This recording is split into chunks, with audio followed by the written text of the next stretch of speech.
Hey y'all, how are you guys doing tonight?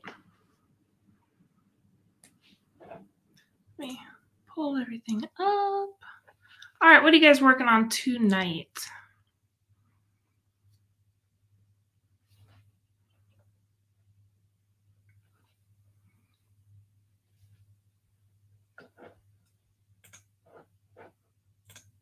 All right, everything's good to go now.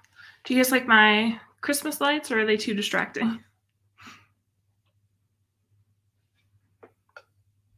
So tonight, I am working, because my manuscript is now back with my editor, so I'm working on book 2 in the Chaos series tonight.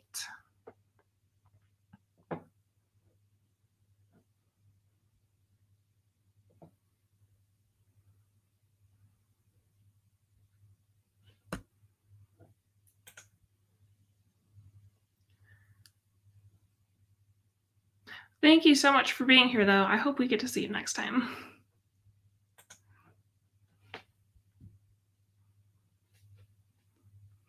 All right, you guys jump in, say hello. Hey, Autumn, you made it. You actually made it to the beginning of mine, unlike me, who made it to like the very end of yours. I was so sad that I missed it.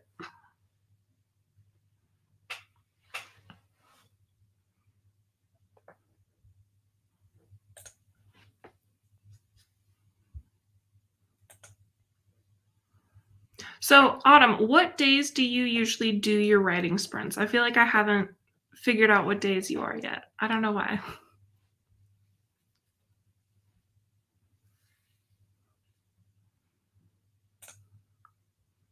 Nice. I probably should be doing some beta reading too, but I'm really excited to work on book 2. So I might end up doing some like beta work tonight. I also have some proofreading work that I need to get done. So I might work on that just a little bit tonight too. I feel like it's just going to be very random tonight. I'm just going to be doing a bunch of different stuff. Am I too dark? I feel kind of dark. Let me get this other light on.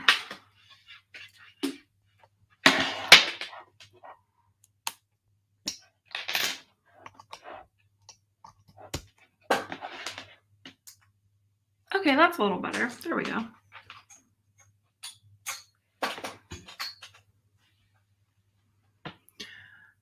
So thank you guys for bearing with me on switching it from, I know I usually do Thursdays, but I had to switch it to Wednesday this week because this Thursday tomorrow is mine and my husband's anniversary. So I was like, I can't do a live stream that. I'm sorry.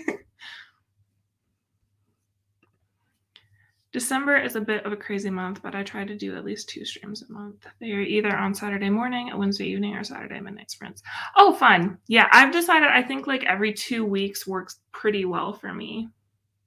It's pretty easy schedule so far to keep up with. I mean, this is only like my 3rd, but I like that schedule. Twice a month is plenty, I think. But I don't know. Who knows? I might do more as we go.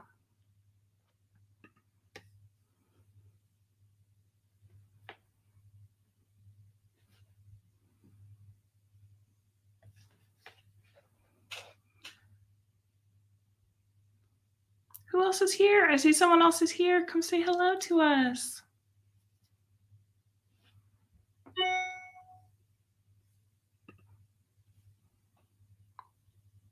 It definitely is, because it's a lot of work getting it out like every single week. And now that I have like nothing backlogged, I need to do a couple videos this week coming up. So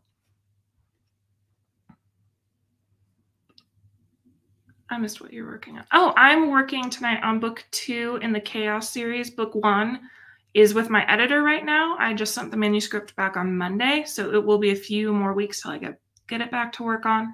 So I'm going to be working on writing book 2, and then just other random stuff, like random beta work maybe, or proofreading work or whatnot.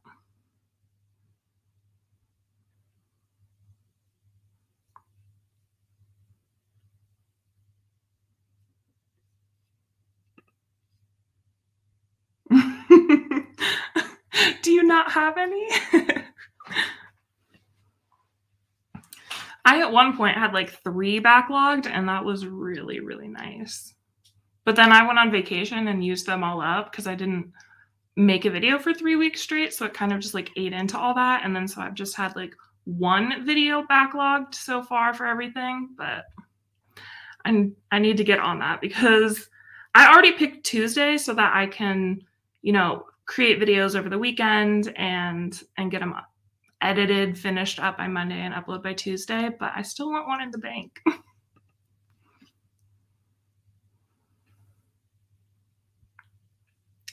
Oh, awesome. This is the series that book 1 comes out in. Not March, it comes out in spring. I haven't announced the release date yet. But yes, this is the series that will be coming out in spring of 2022. Which I'm really excited about. And I just was working on like street team stuff and figuring out exact dates that things need to happen. And I was like, oh my gosh, book trailer and cover reveal is coming late January, early February for you guys. So I'm really excited to get that. So I may also have to work on that as well on the book trailer because I've got like the first 20 seconds good and then like the last 20 seconds it's just all the actual middle content, you know, the stuff that matters that I'm working on. So yeah. Nothing. I don't know. That's the kind of organization I like. If something comes up, I'd prefer to just have something, you know, so.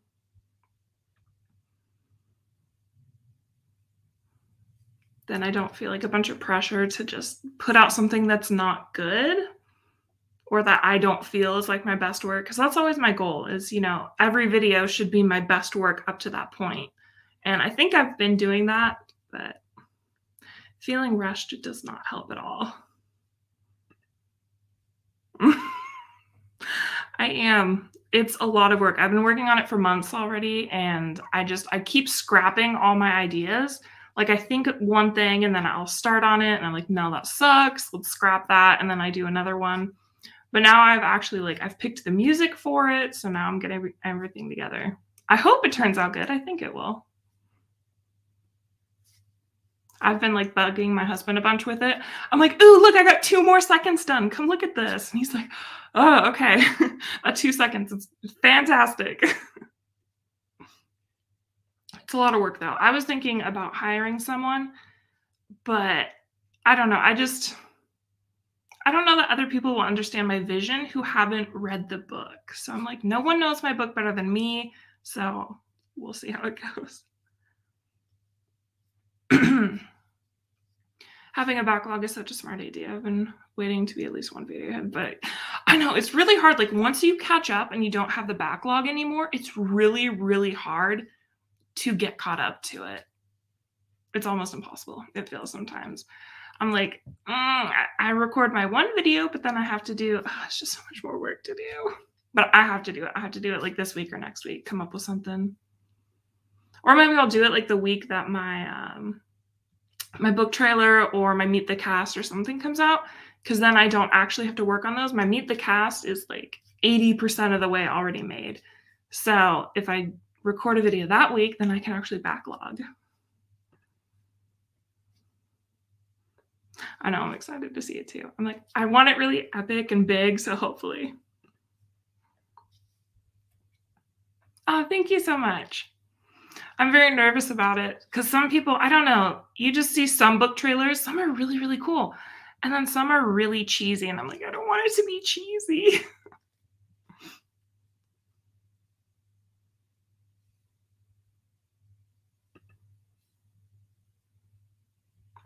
But I'm excited to work on book 2 tonight. It's been, sorry.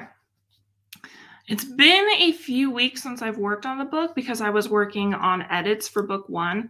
And now that I have gone through book 1 100 more times with the edits, I'm like really excited to get back to book 2.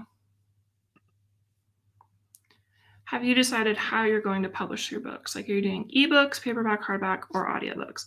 I would like to do all 4. I'm going to start with the first 3. I'll for sure be doing ebooks, paperback, and a hardback. And then depending on the profits made from that, I would like to do an audiobook.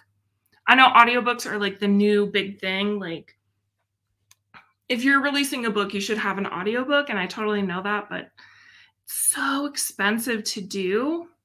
But I would really, really like to do that, especially with my POVs because I have two. I have the male love interest and the female love interest. I would love to have two different voices. I think that would be really cool for the book.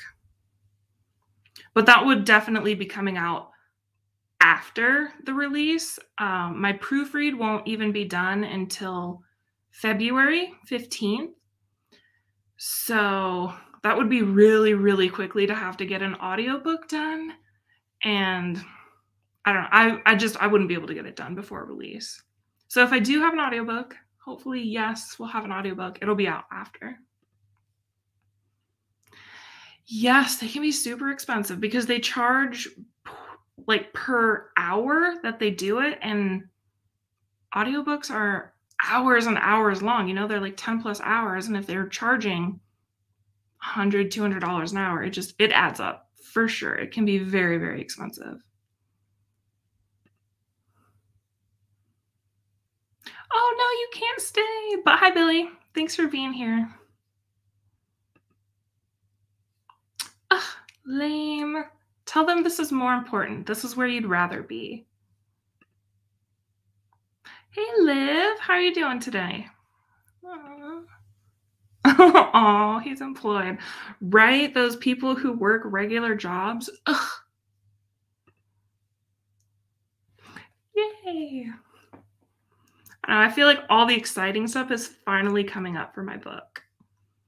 I just sent out a newsletter today. So if you guys haven't joined my newsletter, you can find it on meganaldridge.com.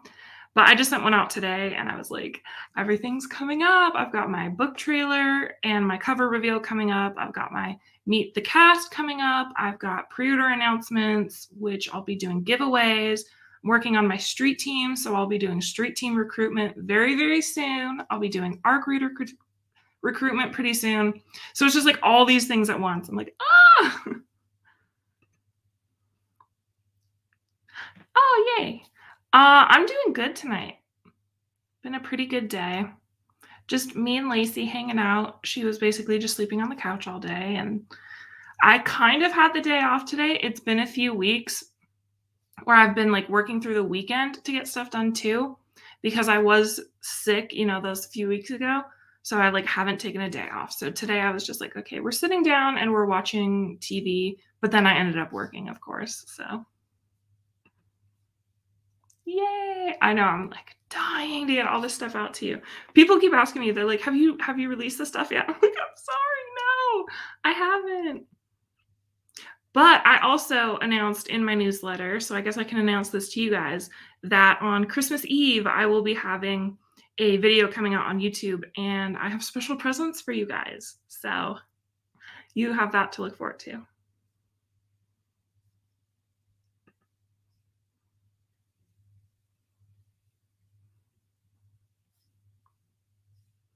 All right, so we've been on for almost 15 minutes, so I think it's time for our first sprint. Does anyone want to make a suggestion for a primer? Pull up YouTube.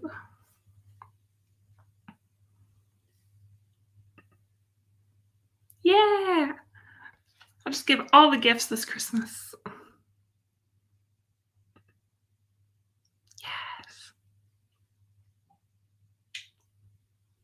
Yes, 20 minutes. So is there like a certain theme that you want to see? Last time we did ducks and we did fish and something else. I can't remember.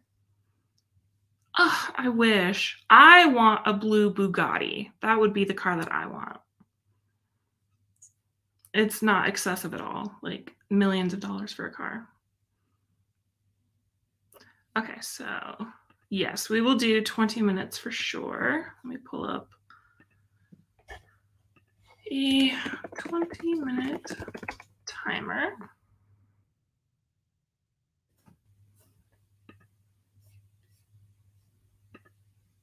Yeah, let's do ducks. We'll do the cute little duck that we did last time. He got lots of love. Okay, hopefully there's no ad on here. Of course there's an ad.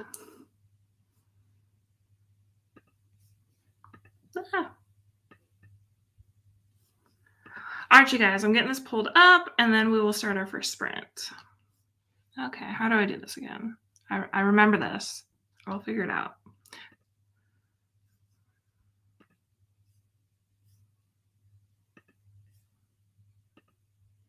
Aha, got it. Look at me figuring things out.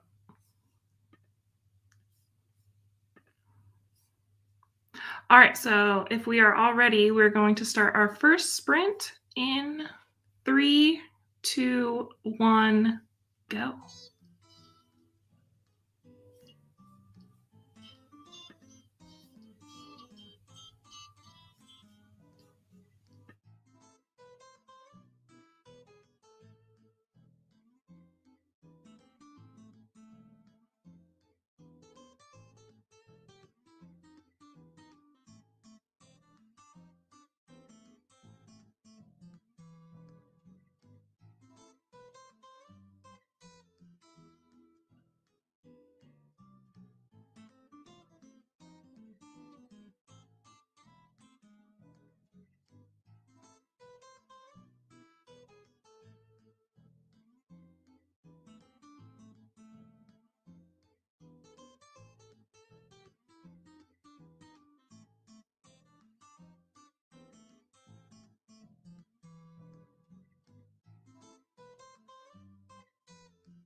All right, that is time.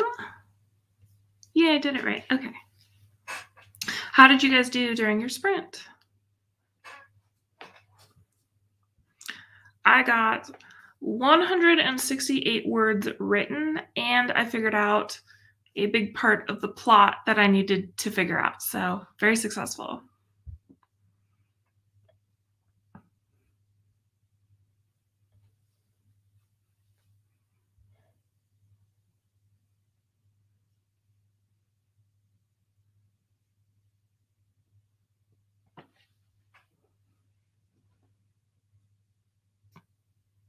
Okay, sorry. Itchy foot. I know, I was so proud of myself. I was like, yes, I got this thing figured out. Yay. How did you guys do? Success. That's pretty quick if you did that in 20 minutes. Absolutely. Let me double check.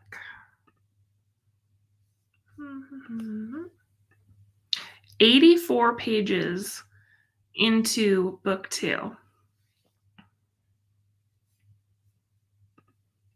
So it's coming along. It's going to release so much faster than book 1 though, which I'm very, very happy about. I don't want to make you guys wait like 3 years for the next book. I would love to just be able to do the books like 1 year after the next, but like don't quote me on that at all. That's a hope, not an actuality, I don't think. Yay, good job, Adam. Oh gosh, word count is 17,414 words.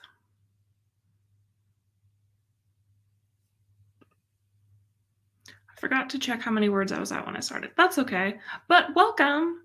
Also, is that a cat? That's a really cute cat. Please tell me more about your kitty.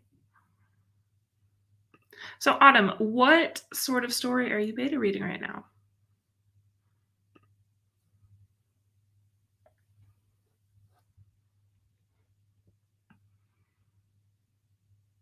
I've just gotten into like the really heavy sort of stuff in the book. You know how like the first part of a book, it's much lighter in setup, especially for book 2, just kind of trying to remind the reader what happened in book 1 and set up some more fun stuff. And now it's like things are happening and I'm really excited about it. Kitty's name is Princess Meow Meow. That's so cute. Aw, precious kitty.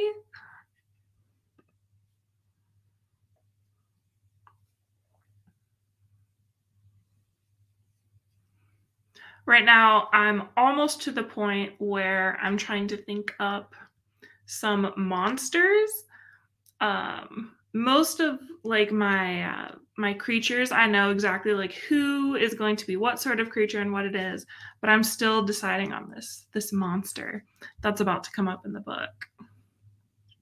And I want to make it a Greek monster because my book is Greek mythology inspired. So I'm like, there's so many fun monsters to choose from. I just need to pick a really good one and then make it my own. My buddy sent me her first draft. She wants to query next year. I'm about halfway through the draft. Nice. That's really fun. I love making like all the friends that I've made so far in the community. Just like people will just reach out to you and they're like, hey, do you want to read a book? And you're like, absolutely. I want to read your book. There's a lot of reading going on this month. I'm reading her draft, knocking books off my TBR, and doing a read through of my own draft. Oh, yep. Been there. Absolutely. I have a proofreading project coming up that's a massive, massive book that I'm getting through. So lots of reading for that for sure. Yeah. I'm typing up my grandmother's manuscript and I'm going to print it out and give it to her for Christmas. Oh, that's so sweet. I love that. What kind of a book is it?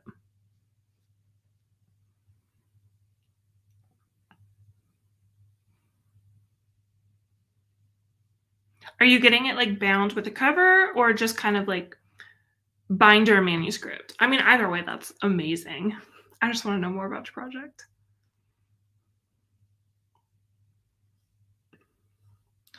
Also, Megan, how's that draft of your sports romance coming along? I haven't picked it up in about a month or 2, which makes me very sad, but it's just because I've been doing my editing, for book 1 and working on book 2, but it's going really, really well. I think I'm around as far into it as I am in book 2. See, now you're gonna make me check. I'm very curious, though. Let me open it up and look.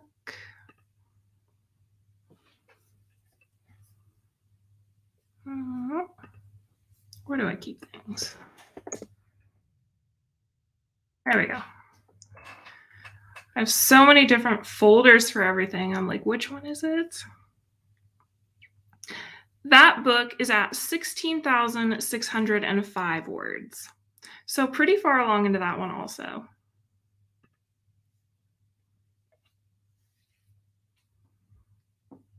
I don't think that one will be as long just because it's not as complex of a world. It's set in modern-ish times, just a little bit in the future, but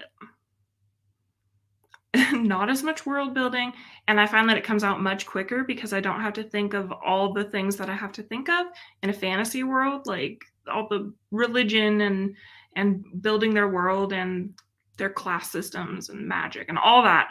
I don't have to think about it, so it's so much easier to write. So when I'm just like, I want to write, but I don't want to have to use all of my brain's energy, then I'll work on that project.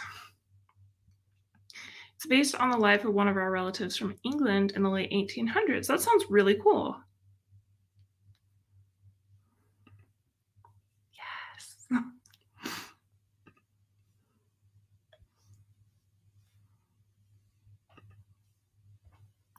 This book coming out next year, is that your debut? Yes, it is my debut novel. And I'm very, very nervous for it. Like, I hope it does well. I think my husband is more excited for my author career to take off than I am. It's like, it's my dream, but his dream is also for me to kind of work full time and then we can just travel everywhere in the world full time. So he'd love for like my authorness to just kind of take off. And then he's like, then I can leave the military and we'll just travel full time and it would be amazing. And I would love to do that 100%. I think that would be the best ever. Just live in a bunch of random different countries all the time, writing and making videos and doing what I love.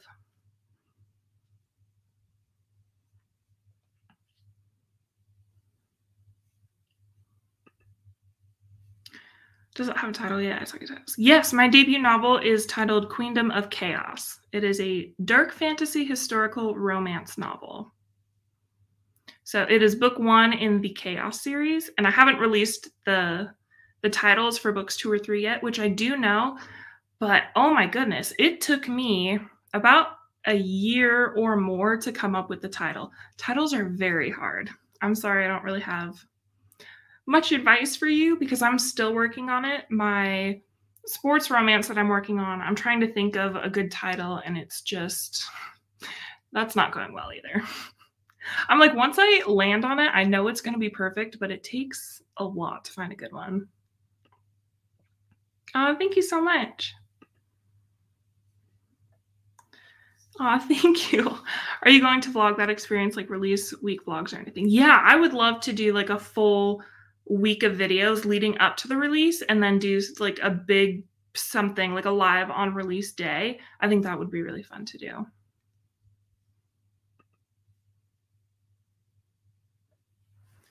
And you definitely have time, so I get it if you're not sure. Yeah, I definitely want to do something like that. I'm not sure if it's going to be vlogs or what exactly I'm going to do, but it's going to be really fun.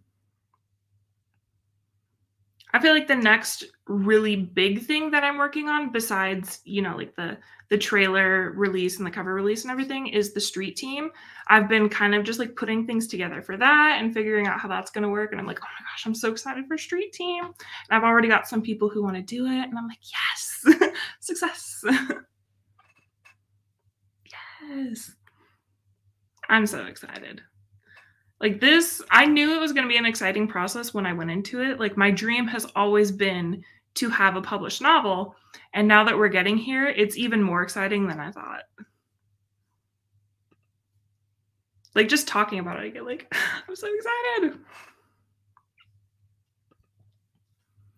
Street team, yes. Okay, so for those of you who don't know what a street team is, basically they are people who love somebody's book and they want to help promote it. So you will join this group, and usually the host or the author will have like weekly challenges that they do for you.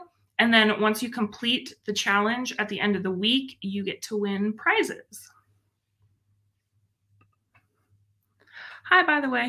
Yes, hi, welcome. How is everyone? I am doing good. Thank you for asking. How are you doing tonight? Or morning, wherever you are. That's awesome. And having a street team and some backup is great. I'm really hoping that works out too, but I know it's really fun. I had no idea what a street team was either. And then I just kind of I picked up on it from people that had like self-published their stuff before. And I was like, that sounds really, really cool. So I dug, deeper into it. And I was like, you know what? I'm going to do this. I think I'm going to do it. So I've been setting that up and like coming up with all the challenges and all the prizes and stuff. And so now I'm like making all of the prizes. And not all of them will just be like merch. I'll probably throw in some other cool stuff in there as well. But it's been really fun to set up.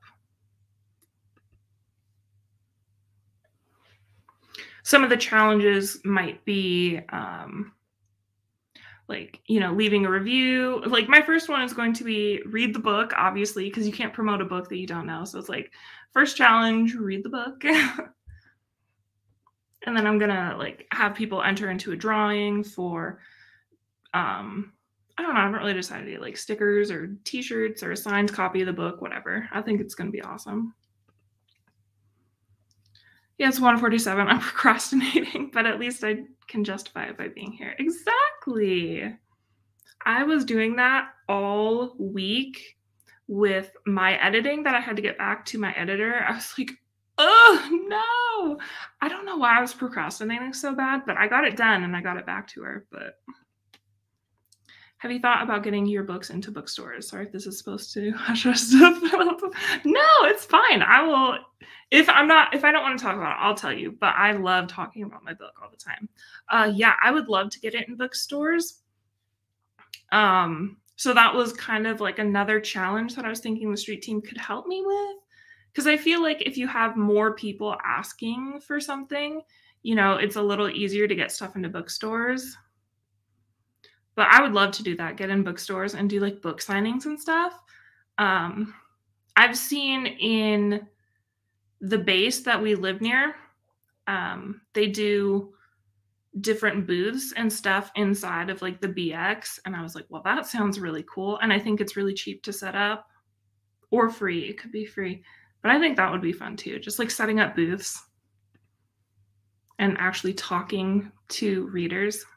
Yay. Thank you so much.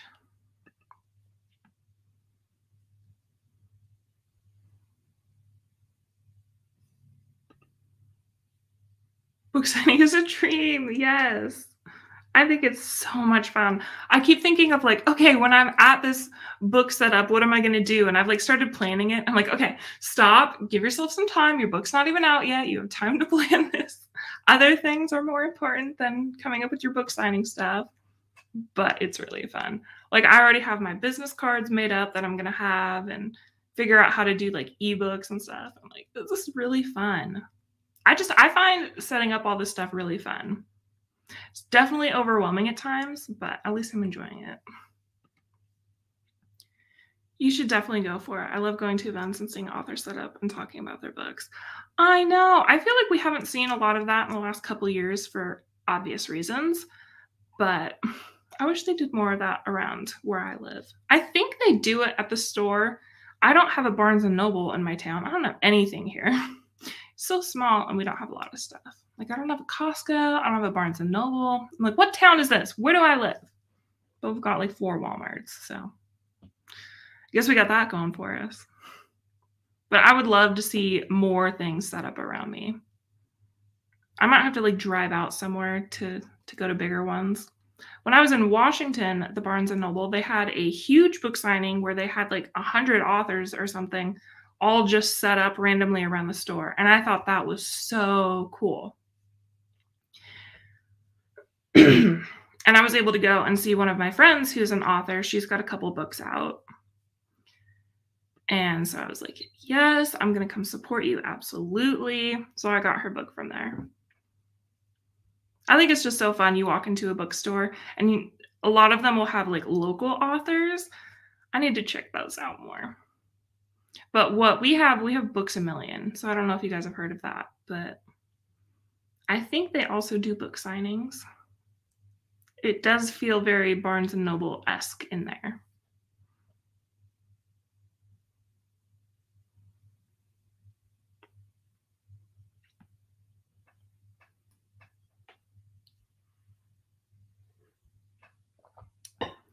So Autumn, this is going to sound super dumb because I've been following you for so long, but you're also working on your debut novel, or do you have one published? I can't remember. Yeah, absolutely. Those are fun.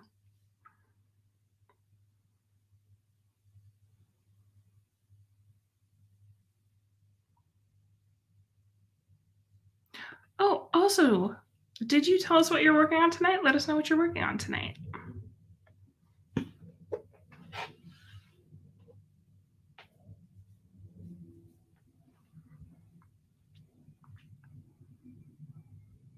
I love my little Christmas lights back here. I hope they're not distracting to you guys, or that they actually show up well on camera. But I get so excited for Christmas. I was like, yay, I can have Christmas lights behind me. And then if you guys saw my last video, I was wearing my Santa hat.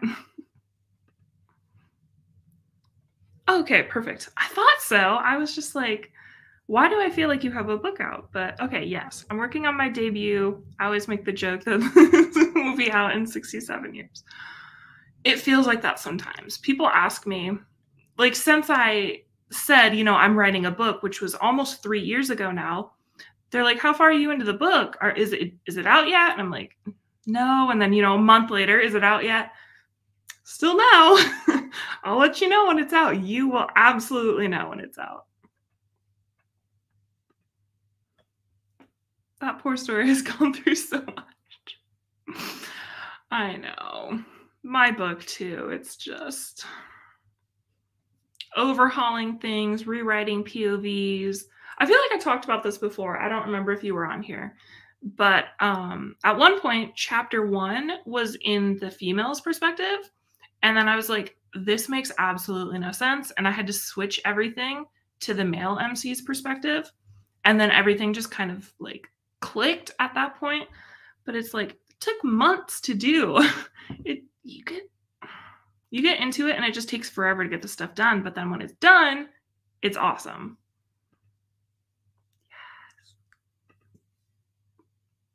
People who aren't authors don't get that you don't just write a draft 1 and bam, done. Absolutely. Because I announced, maybe about a year and a half ago, I was like, I finished draft 1. And people are like, oh, so it's out then. No, I wish. I wish. And even when it is fully done, I was talking to my husband about this the other day. I was like, my book, when I get it back from my proofreader, you know, in end February, it's going to be done at that point. And yet I can't just release it. There's still so much to do. Because once it's done, I have to get a hold of my cover artist again so that she can do the full wrap for the book. And that takes time. And everything just takes so much time. I decided my book's overall vibe needed to be much darker. It's fine, but the book is 227,000 words. Oof, that is huge. So yeah, every new draft is a crazy big project. I can imagine that. I know, you put in one tiny little detail, and then you have to fix like 30 different sections of your book. And you're like, is it worth it? It will be worth it, but Right before I sent my manuscript to my editor for the first time, I decided to add in not a new character, but kind of a new character. And I was like, okay, I have to make this character fit. And so in like a week, I had to rush and get this person in there. And then I got feedback from my editor that it was good. So I was like, yay, success. When I finished my first draft, I told my folks about it. My dad was like, sweet. So now you publish it. Dad, you're precious. This was only the beginning. Right. Gosh, I wish. When people say they take like 3 months from starting to write it to publishing, I'm like, how on earth did you do that? How do they do this? I don't understand.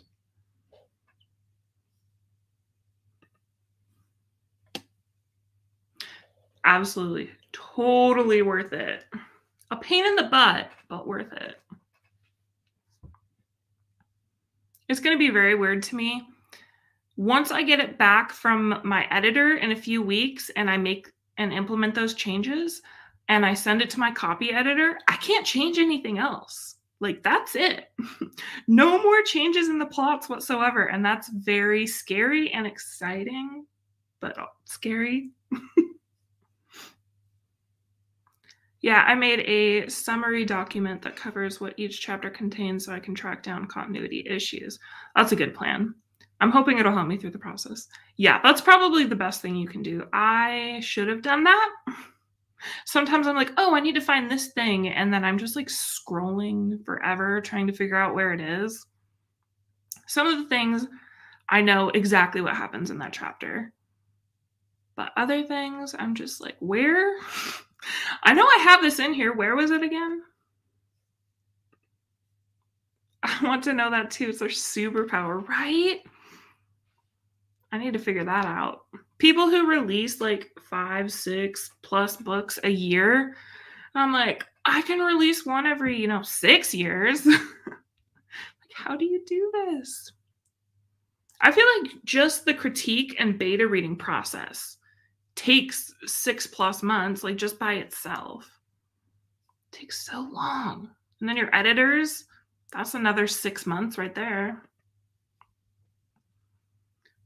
I give myself eye strain from scrolling all the time. Oh my gosh.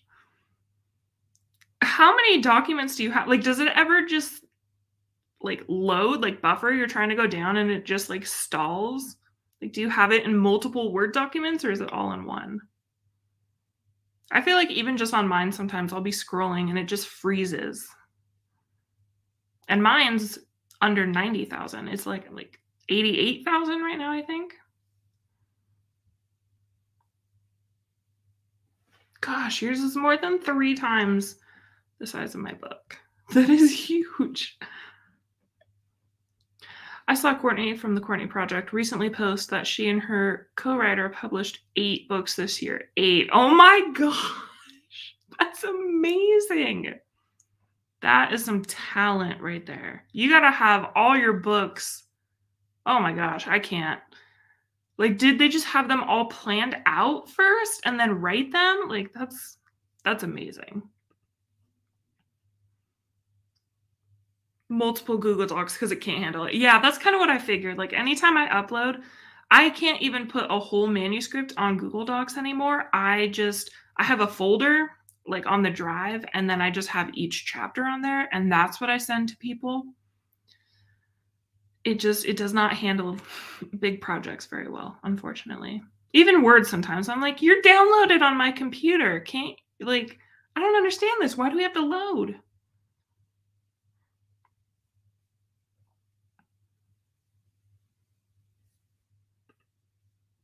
I wish I knew their secrets. I'm sure they have a schedule. I was blown away when I heard that.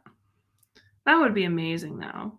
I feel like, for me personally, that would be too much, though, because you're trying to release one, but you have to market for one that's coming out like 3 books from them. Like, how do you even market that? Oh my gosh. I feel like my audience would get like whiplash. Like, oh, another one? I don't think I'd be able to handle that at all. If I could do 2 books a year, I think that would be amazing. I would love to alternate like one in like the spring and then one in the fall, and they would be different genres, like fantasy and then a romance and then back to fantasy and something else. I think that would be really cool to do. And then that way, if I have fans who just like my romances, then they would get one like every year. I think that would be really cool rather than just like randomly sporadically, which is probably what I'll end up doing. But I think that would be ideal. If I could learn how to do that, oh my gosh. Yes, I think they were 2 series, so 4 books in a series, not entirely sure though. Oh, okay. That's really cool though. To not have to wait that long for the series. Man, I bet their audience loved that. Mixing it up feels like a good way to go. Yeah, that's just kind of how my brain works anyway. I like to hop between projects for sure. And then I have like filler projects too when I don't want to work on whatever I'm working on. It's how I read. I don't know. My brain just like skips around a bunch. Yes, Mindy McGinnis writes across different genres. That's what I would love to do. Do you guys write different genres or do you just stay in your one? Right? That's another thing I'm kind of nervous about though, because I'm making a name for myself as a fantasy writer. And if my fantasy book goes over well, then how the heck am I going to start marketing to romance readers? Like, am I going to have to start all over completely different? Or am I allowed to just kind of combine? I don't know. Like, do I need pen names for every single genre? I don't know how I'm going to handle that yet. I'm like, I don't even want to think about it.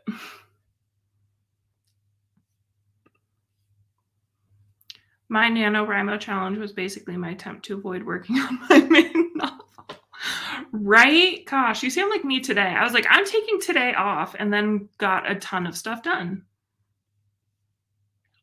I need to just take an actual vacation where I don't do anything, but I don't know how that would go over. Like, even when I took my last vacation and I wasn't working, you know, every day when my video goes up, I have to post in different areas and check that things are going correctly. How do people take vacations? I write in just fantasy for now, but I'd love to branch out in different genres, maybe when my writing gets stronger. That's a good plan. Yes, connection. Autumn, have you told me the synopsis for your book here yet? I don't think you have. We want to hear about your book, Autumn. Last time, we heard so many good books on here that I'm really excited to check out. I have them all written down.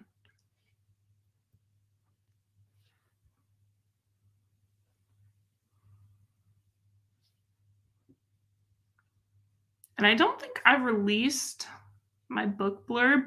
I've kind of been on different groups like asking for help with my book blurb, but I'm like 95-ish% good with the blurb that I have now. So I need to release that to you guys at some point. That's a loaded question. I'm sorry. I'm the same way. Oh my gosh. So my book, without giving away any spoilers. Okay, so we start off, my prologue is basically how the world was created. And so I get into like the Greek mythology of things, of the goddesses that created the world. So we start off in Greek mythology in this other world. And then chapter 1, we are in Sam's perspective in 1905 in this deep south of America. And then later in the book, we're in this fantasy world. And I'm like, how do I describe this to people? Like, how do I even have a blurb for this? Because we're also traveling between realms and time. And I'm like, oh my gosh, things don't happen. My book is not in chronological order. Things don't happen in chronological order. So I'm like, how do I put this in a blurb that's not confusing to people? And then now I'm trying to work on my book trailer. And I'm good with my blurb, but I'm like, I don't want to regurgitate my blurb into the book trailer, so I'm trying to figure that out too. So I understand. I'm sorry.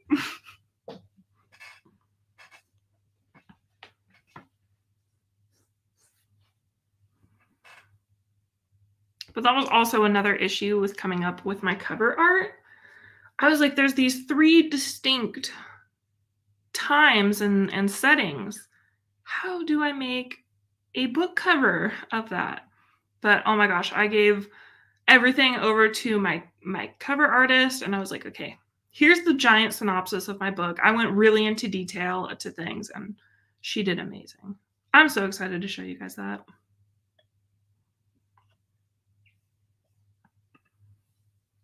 That's harsh. As if it's not hard enough to put together one blurb.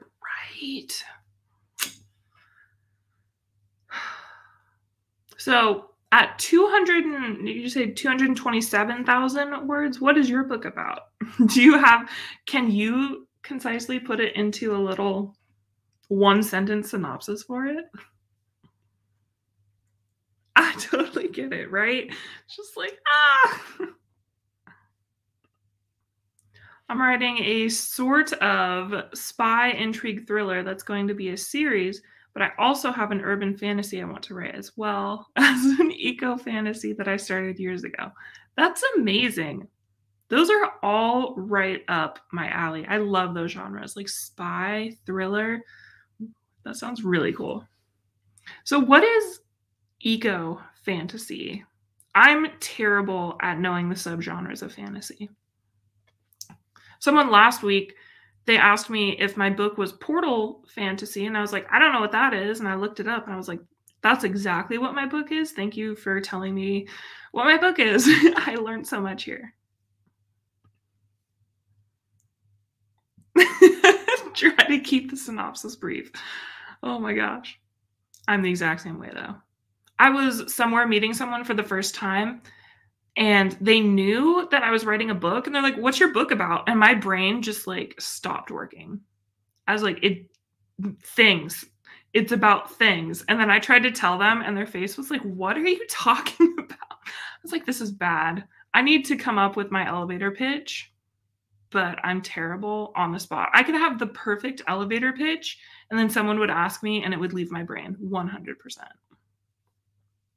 Yes, you guys, do it. Tell me. Tell me your story.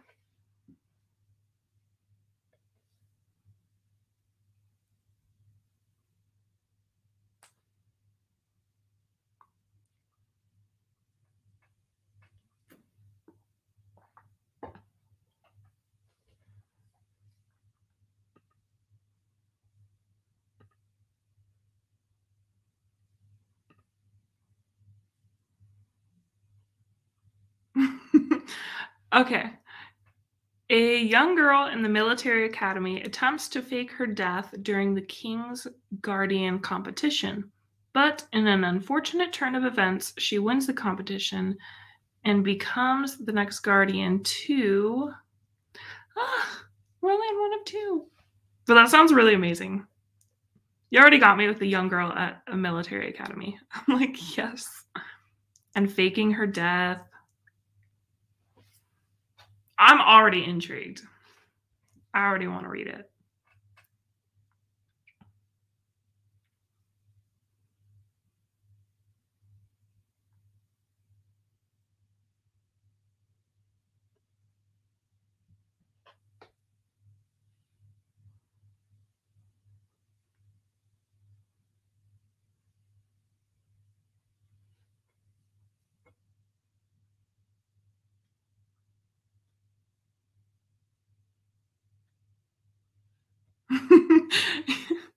Okay, 2 of 2. Here we go. Okay, so a young girl in the military academy attempts to fake her death during the King's Guardian competition, but in an unfortunate turn of events, she wins the competition and becomes the next Guardian to the King, but learns the secrets of the crown are a lot darker than she imagined and begins to sell these secrets to people. Ooh, oh my gosh, I want to read that. That's as brief as you can make it. Hey, that's good. That's awesome. I want to read it. Do you have a title yet, or do you not have that released? Ecofiction is basically about human impacts on nature. Mine is going to be based in a fantasy realm. Oh, okay. That sounds awesome. I see, I learned so much from you. I actually have, I guess, apparently an ecofiction planned for some time in the future of my ideas that I want to do.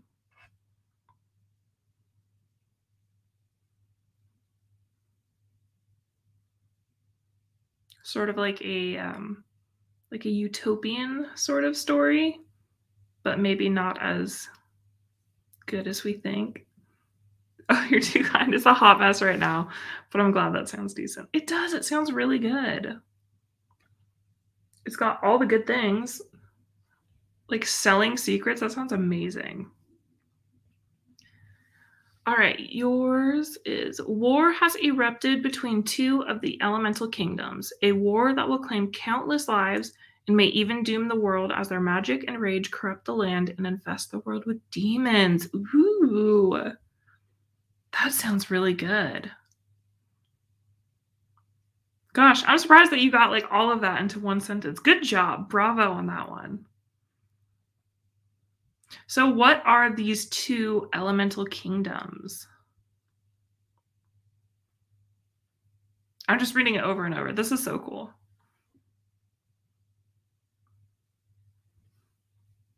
As I'm reading that, I'm like, I kind of hope the world is infested with demons. I want to see what happens.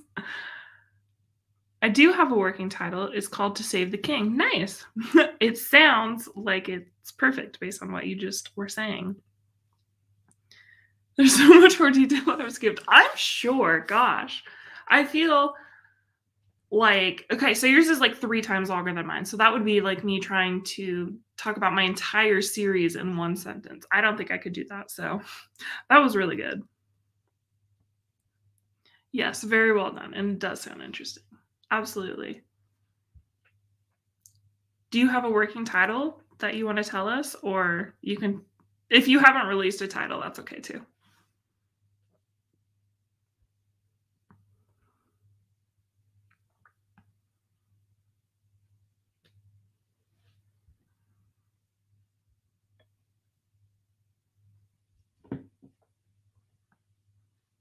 Oh, by the way, I don't know why I didn't bring this up earlier, but Autumn, you are super close to 1,000 subscribers. Like, I think you're less than 50 away from what I saw. So if you guys have not checked out Autumn's channel, definitely do. She's super close to 1,000 subscribers.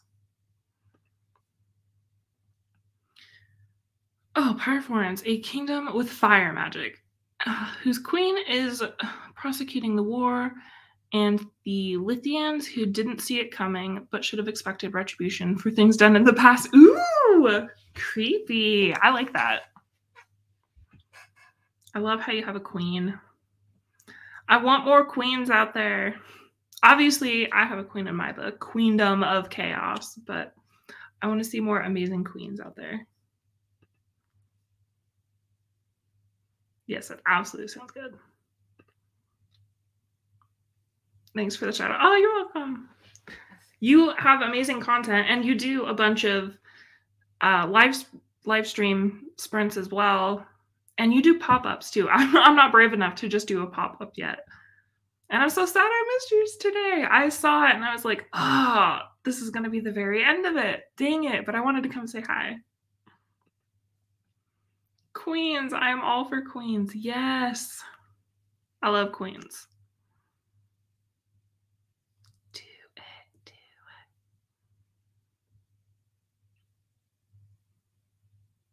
I was trying in my books, like writing the history of it and stuff, and I was like, I don't think they care about king or queen. I mean, it's based off like Greece and stuff, like ancient Greek mythology. And I was like, okay, so how would they handle the situation? I was like, I don't even care how they would handle it. I'm having a queen.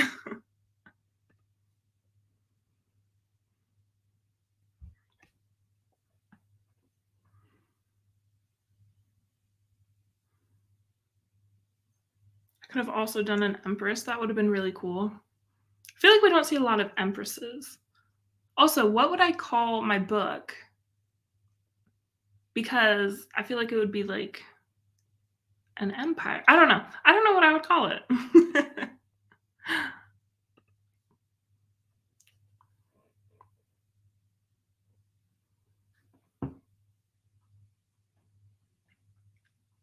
Okay, so I think it's about time for another sprint if you guys are ready. Um, we'll do another 20-minute sprint. Do we have any suggestions what we'd like to see on our timer this time?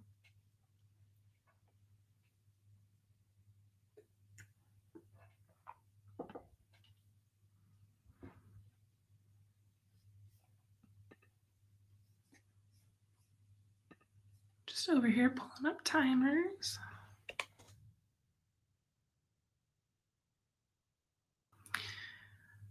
My Pyrophorian queen intends to be empress when she takes over the other kingdom. I love that. More empresses. Do it.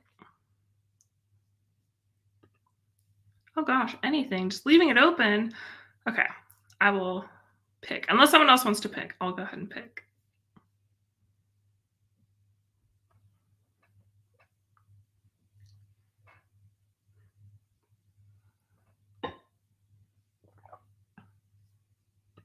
You want to do longer? We can do longer. For sure. Yes, these are all the options we could do. Squirrels. Perfect. Let's see if we can find a timer.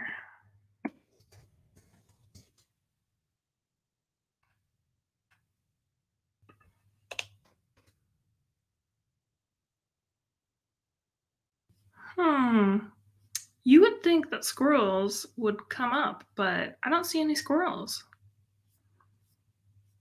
I see SpongeBob, kittens, Minions, Groot, and cute dogs. Any of those sound good? Time or theme. Either was good.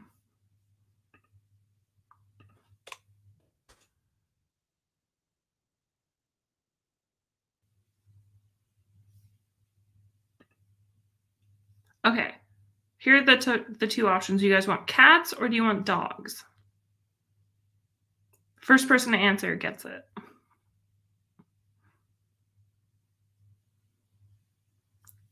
Dogs. You got it, Autumn. We will do a 25-minute dog timer. Please don't have an ad. How's an ad?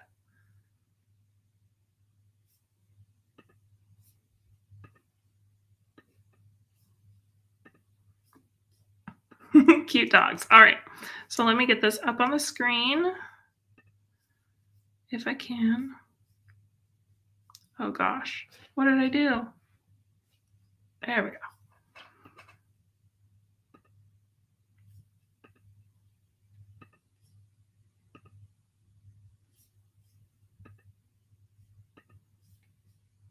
All right, ready for our 25-minute sprint in 3, 2, 1, go.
right, you guys, that is 25 minutes.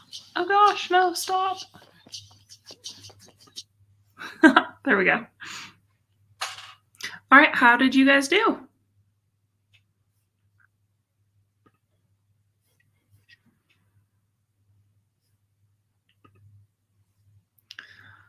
Oh gosh, in the spectrum of purple prose, what I've just written ranges between indigo and ultraviolet.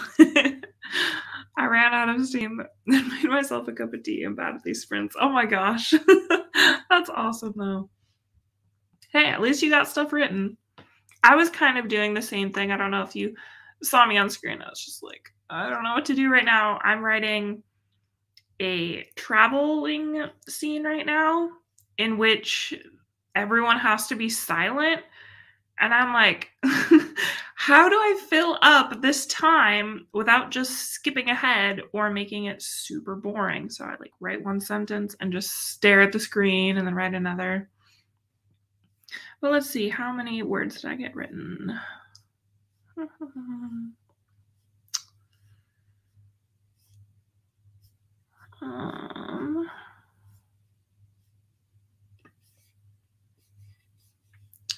I got, 337 words done.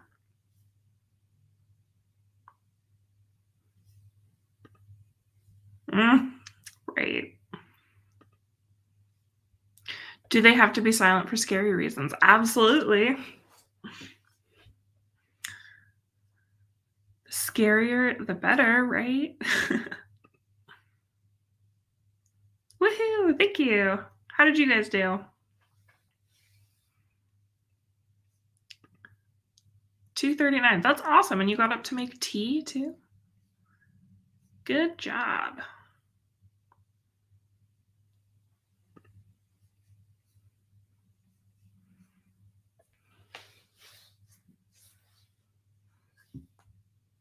I'm really excited for what's coming up next in the book. And I tend to, when I have like a big plot point coming and I know about it, I kind of rush a bit and I'm like trying to slow myself down and get into the scene that I'm in instead of trying to write for the next scene. I'm really bad about doing that though. I actually took a break that sprint. Oh, fun. Yoga. I love doing yoga. I have a room in the house and it's just an empty room. The only thing in it is a treadmill, so it's like our workout room. I love doing yoga in there. Well, that's cool. So what about things getting worked loose in someone's traveling pack? That could be good too. That's actually a really, really good idea. I like that a lot. Awesome. Yoga must be a really good way to help clarify your thoughts. Absolutely. I think I typed around 1,500 words. Oh my gosh, but I'm just copying, so I didn't really have to think. That's really good though. It's a good amount of typing to get done.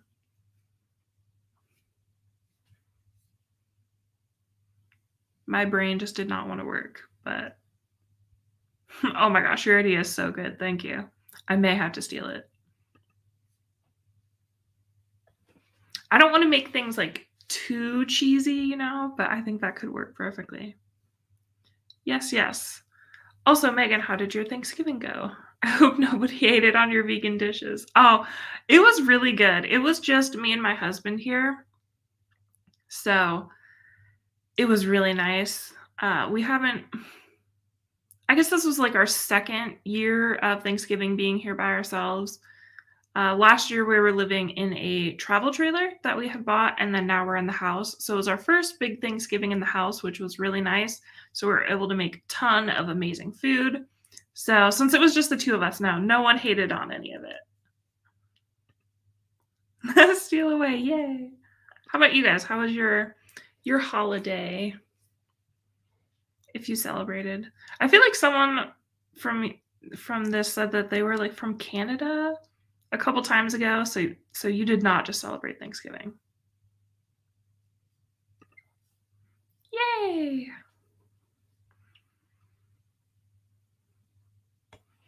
I'm really looking forward to Christmas though. That is my favorite holiday Hands down, that is literally the reason that we decided to get married when we did, because we wanted to get married during the Christmas season. So we got married December 16th, so our anniversary is tomorrow, which is why we're doing the live stream tonight instead of Thursday like normally we do.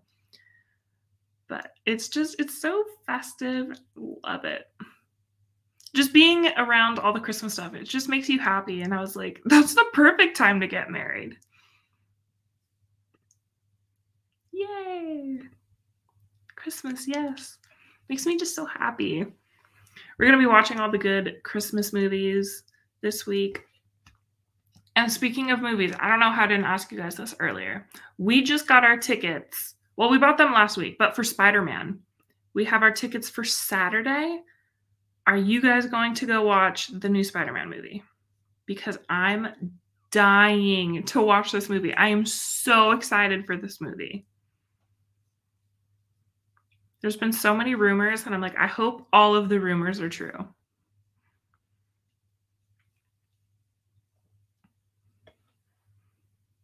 But I found out it was coming out the day after our anniversary, and I was like, that's what we're doing for our anniversary. I don't even care. So we're celebrating on Saturday. We're like, absolutely 100% have to see Spider-Man for our anniversary because that's what we love.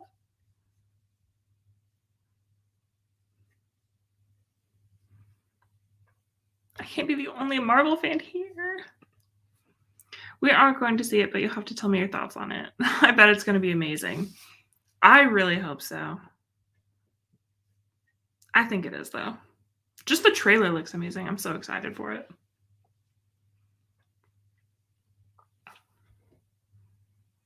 It's going to be a fun day, though. We're doing that, and then we're going to an Italian restaurant, which is kind of perfect because we went to Italy for our honeymoon. So it's like on our anniversary, we have to go to an Italian restaurant. And it's not Olive Garden. We're going to an actual Italian restaurant where it's a family-owned restaurant, and they are from Italy and came over. So, like, actually good Italian food. I miss Italy, though. I miss all the Italian food. Like, every time I think of, like, all the places I've been or the places I want to go, I'm like, I just want to travel full time. Please, all the time. When my husband joined the military, I was like, I hope we get stationed overseas. We wanted to be in Germany or Italy so badly. And then the job he got, we can't be almost anywhere. There's like 5 locations that his job will do. Like, of course. So Georgia was like the best option out of all those. So I'm very happy we're here. They're like, you can go to Georgia or the desert. I was like, no, that will absolutely not be happening. No.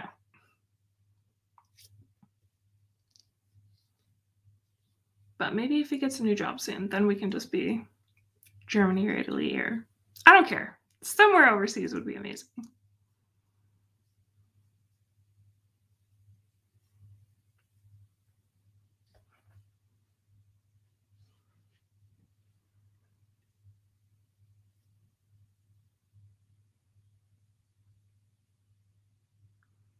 Oh my goodness, we've been on for almost 2 hours. Wow, thank you guys for being here so much.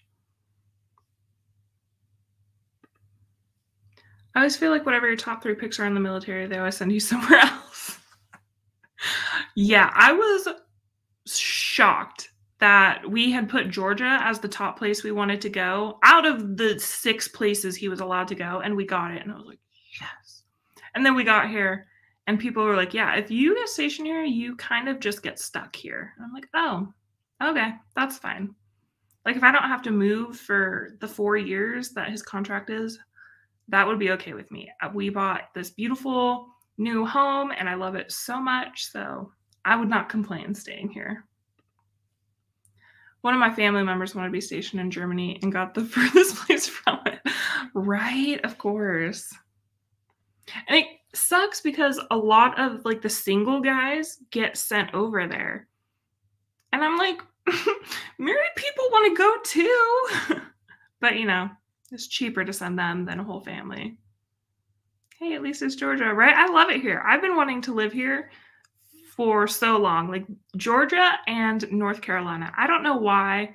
I'm from Washington. I don't know why I wanted to live randomly over here, but I do love it here. I love North Carolina more than Georgia, but it's so nice here. Way different than Washington. Like 100% different. All last week, it was in the 80s. I was like, how is it 80 degrees right now? This is ridiculous in December. And then in Washington, it's like 30-something degrees. So I don't think we're going to be getting snow this year based on that.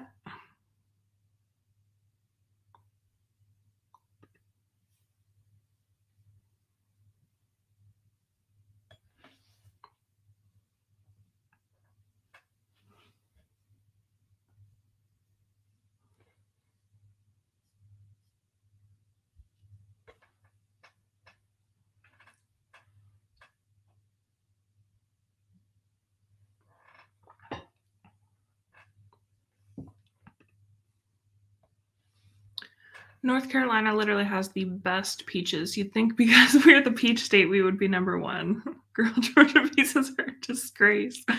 Oh my gosh, that's so funny. They're better than Washington peaches, though. You bite into them and it's just like an apple, basically, over there.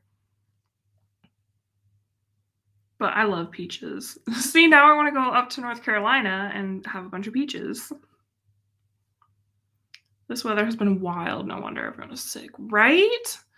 Like, I just had, well, I have chronic headaches, so I have daily headaches anyway, but they've just been so much worse lately. Do they have good vegan restaurants in Georgia?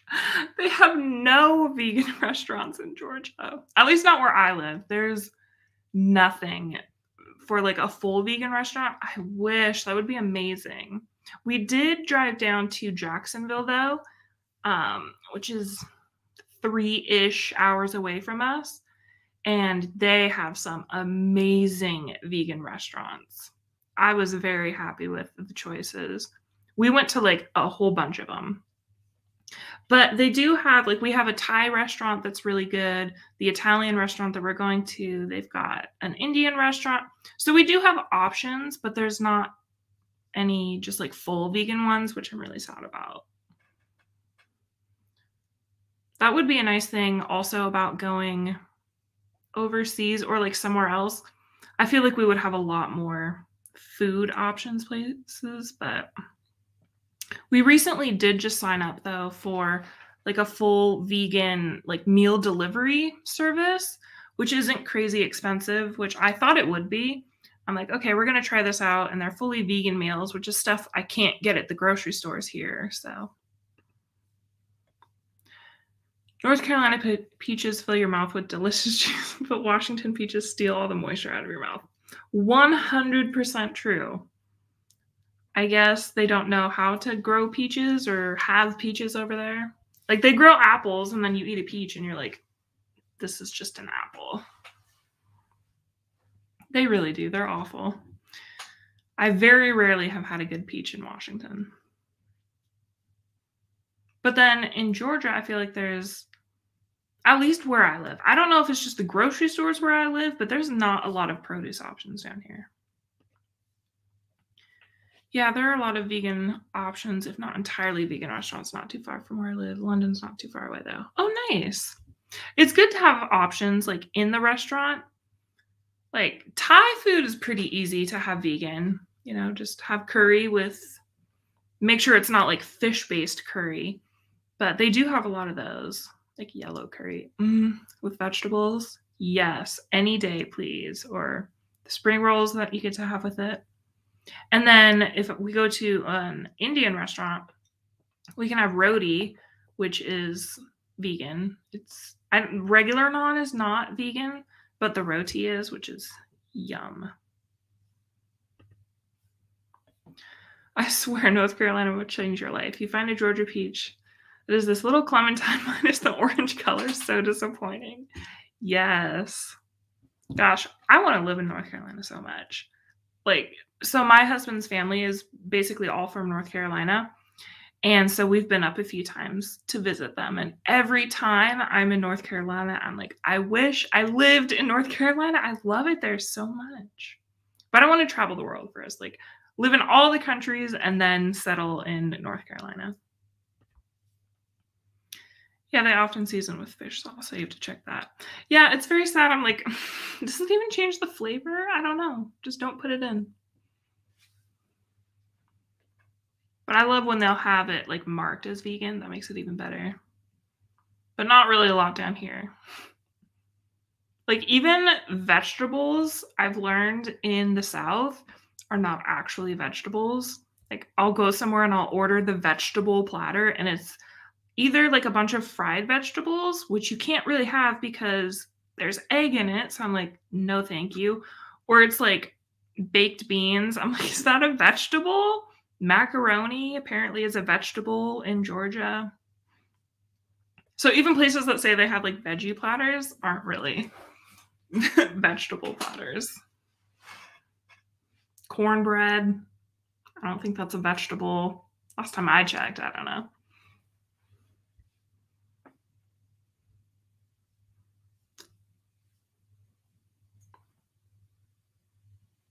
Hi, Lacey. She's been asleep the whole time and just got up staring at me. The Thai red curry paste I use is vegan, so no fermented dried shrimp paste. Nice. Ooh, I think, is that the kind that you get from the store in just like the little jar? Because I love those ones. Cornbread, yes, with honey glaze. Yum. That's my favorite vegetable. Cornbread and honey. Delicious, but not a vegetable.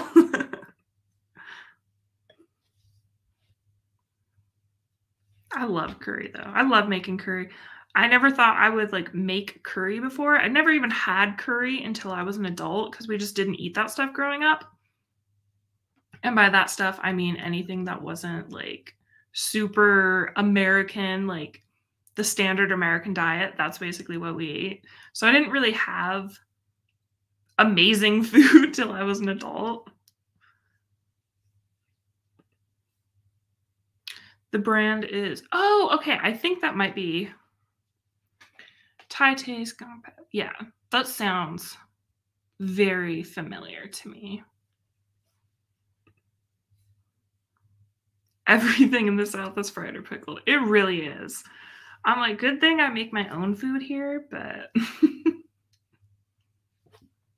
I would love to be able to just eat out all the time, but that is not possible. Monetarily or the food that they have here. There's been a couple times where my husband and I, even the grocery stores here really don't have vegan food. So we've like driven down to Florida, like to Tallahassee, 2.5 hours away to go grocery shopping at Whole Foods. I'm like, this is kind of ridiculous, but I'm really happy. And then we just like stock up a ton of stuff. We've only done that twice though, in the little over a year that we've been here. Although we might be driving down to Florida.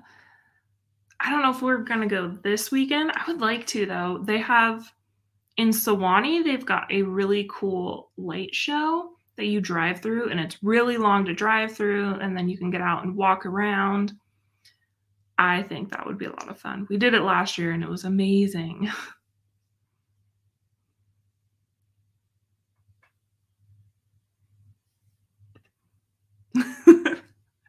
Yes.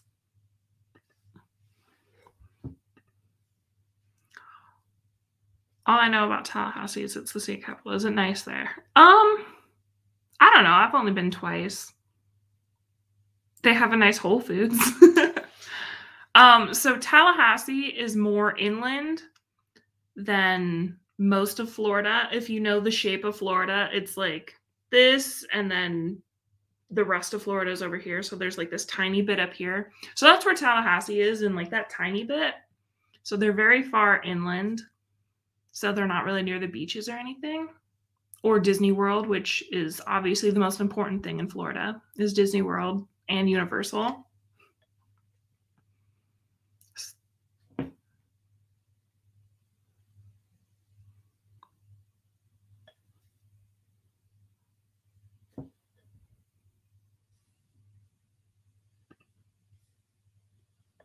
I really need to go to Disneyland sometime soon.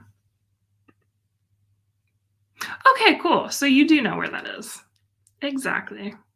I was like, I didn't know if I should describe it like that since you're not from here, if you would even know what that meant, but yes, in the Panhandle.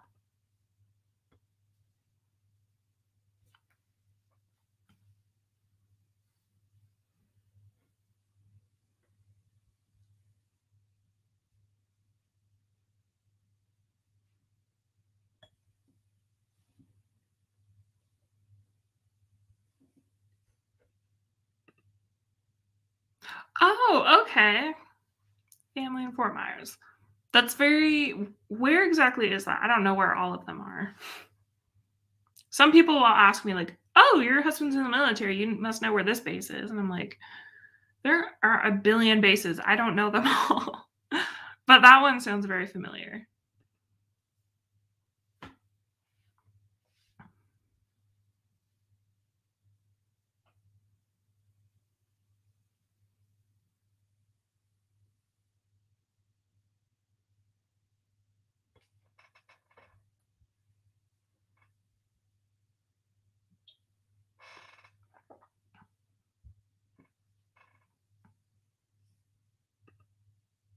Down from Tampa, I think. Okay. Florida Gulf Coast University is there. Gotcha. Yeah, so that sounds correct. South of Tampa. Probably, yeah. I don't really go to Tampa. That's kind of far. That's like, I don't know, 8 hours from me. Not really just like a day drive that you would take. If I'm driving down to Florida, the next time I want to make it a Disney trip. I've been living here too long to just not go down and make the 3-hour drive down to Disney World. But see, what we want to do is we want to do like a huge Disney trip, like stay in one of the resorts and just go all out, which is, $1 million. So, yeah, the US is just so much bigger than a lot of other countries. Sometimes it blows my mind that you can drive like 3 hours and you're just in another country, like over in Europe. That's just crazy to me. I went to Europe. Gosh, I was between the summer of ninth and 10th grade. It was like this school sort of, not my school. They had this group. I don't know how to describe it, but I went with a bunch of students over to Europe for 3 weeks and we drove through several countries. And I was like, we could not have even really gone the whole US. Like the stops that we were making and the amount of days we stayed in places, I don't think we could have made it across the US in that amount of time. But over in Europe, you made it through like 3, 4, 5 countries. Oh yeah, here in the Cape, like that. I want to go visit that so bad. It would be so much fun over there. Oh, I know. I would love to just jump on a train and travel across the country. It is so not like that here. Yeah, we did that trip back in June from Georgia to Washington and back. Woo, that was rough. So, if you know how far it is from Georgia to Washington, then you'll know the fact that we made that trip in 2.5 days was insane. Crazy that we did that. I think about it, I'm like, how did we make it in 2.5 days? We left, like, I think Friday at like midnight, and we're there Monday. It was crazy. I don't know how. But the states can feel like different countries. Oh, yeah. It definitely feels completely different here in Georgia than up in Washington. Politics are 100% different. Just the climate is different. Everything you see is different. Did y'all even sleep? We did. That's the crazy part. We did sleep like 6 hours a night. I don't know how we did that. With a dog, too. We had the dog. And she was so good, though. We were just excited to go. It was the first time being back home in over a year, and we're like, I just want to go. I don't think we'll make that trip again. You have to take off so much time to be able to travel across the US and back. That's the thing about the military, though, is like there was really no good option. We did the drive because we didn't know if he was going to get the time off. And we're like, I'm not buying plane tickets if you can't go. And they don't tell him if he can go until like the week of. So we had planned the trip, but we didn't know if he could go. And I'm like, not buying plane tickets. And then everyone was like, well, buy refundable tickets. I'm like, do you know how much refundable tickets are? Don't tell the cops that you okay, if you knew me, you know I go the speed limit. I drive every rule that's in the book. I follow it. So I promise we were not going crazy fast. I'm like a grandma while driving. If it's in the book, that's how I drive. And some people get annoyed in the car with me. They're like, why do you do that? I'm like, what? Like stop at a stop sign? Because it says stop. Why do I go 35 when it says 35? Because the speed limit's 35. It's really funny. Other people get annoyed with me and I'm like, I'm sorry for doing the things that I'm legally supposed to do. Exactly. That's how we did it. 100%.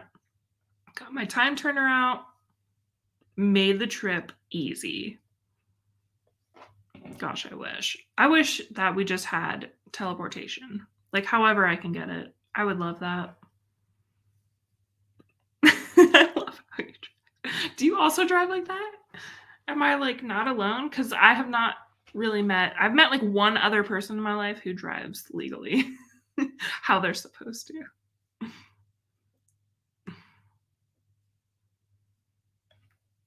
The first time my mother-in-law was in the car with me, she didn't say anything to me, and then she talks to my husband, who at the time I was just dating, and she didn't know me very well. And so afterwards, she talked to him, and she's like, does she always drive like that, or was it just for me? I was like, drive like what? Normal? Yes, I'm a ridiculously oh, yay, I'm not alone. Safety conscious driver. Perfect. My husband gets annoyed with it. Oh, well, right? Like, sorry for keeping you alive in the car. One of my characters visits his boyfriend using teleportation because otherwise it's a day's travel. Ugh, lucky. I wish. I want to go visit my niece and nephews and see everybody. Do you like to let people in? I love it. I know, right? Jesus. Right? I'm usually the driver, though. I can't handle other people driving crazy. So I'm like, I'll drive. I'll keep us alive. It's fine. I'll make sure we don't get a speeding ticket.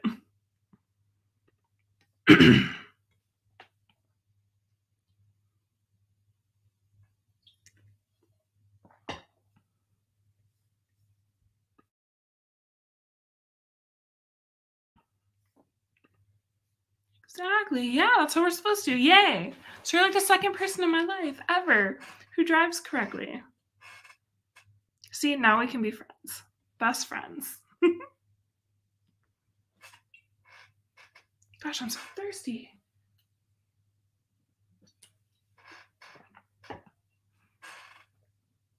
Can't be in here without my water. I normally don't talk, 2+ hours straight.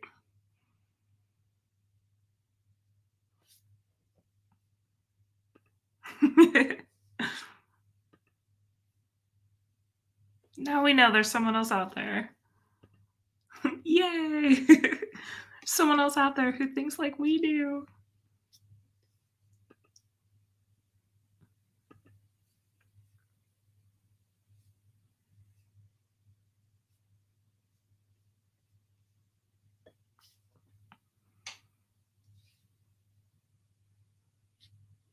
Goodness, what time is it? 10:15. My husband is still at work for a while.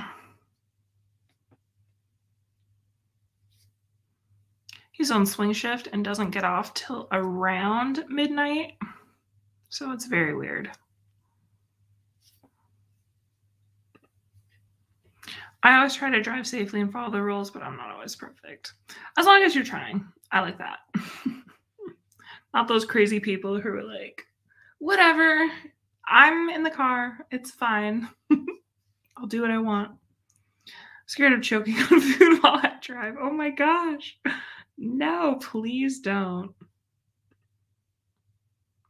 Hey, just joined. Is this the end? No, you are here in the middle-ish end. We're just chatting right now. Welcome. Thank you for being here. What are you working on tonight?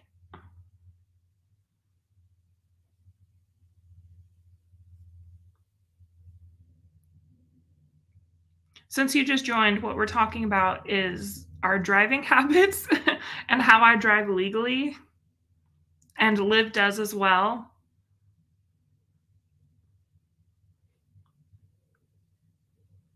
We kind of randomly came to this topic, but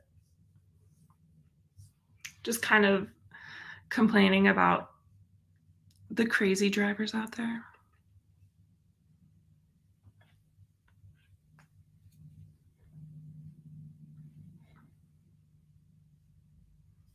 So what? Okay, exotic expression dance fitness. What are you working on tonight?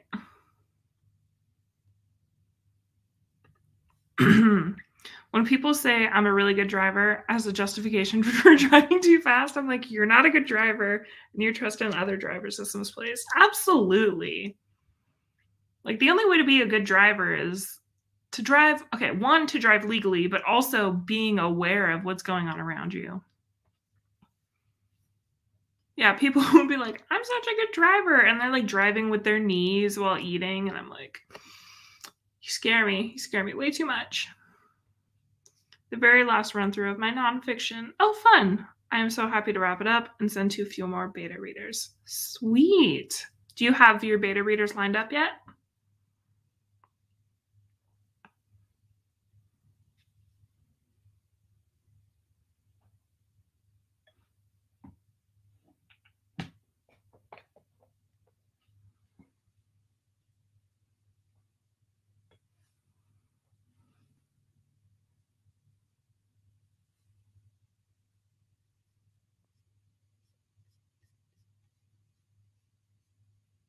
Sorry, guys. Just scrolling through, made sure I didn't miss any of your guys' comments. Okay, cool. I did not. We are all caught up. Yay.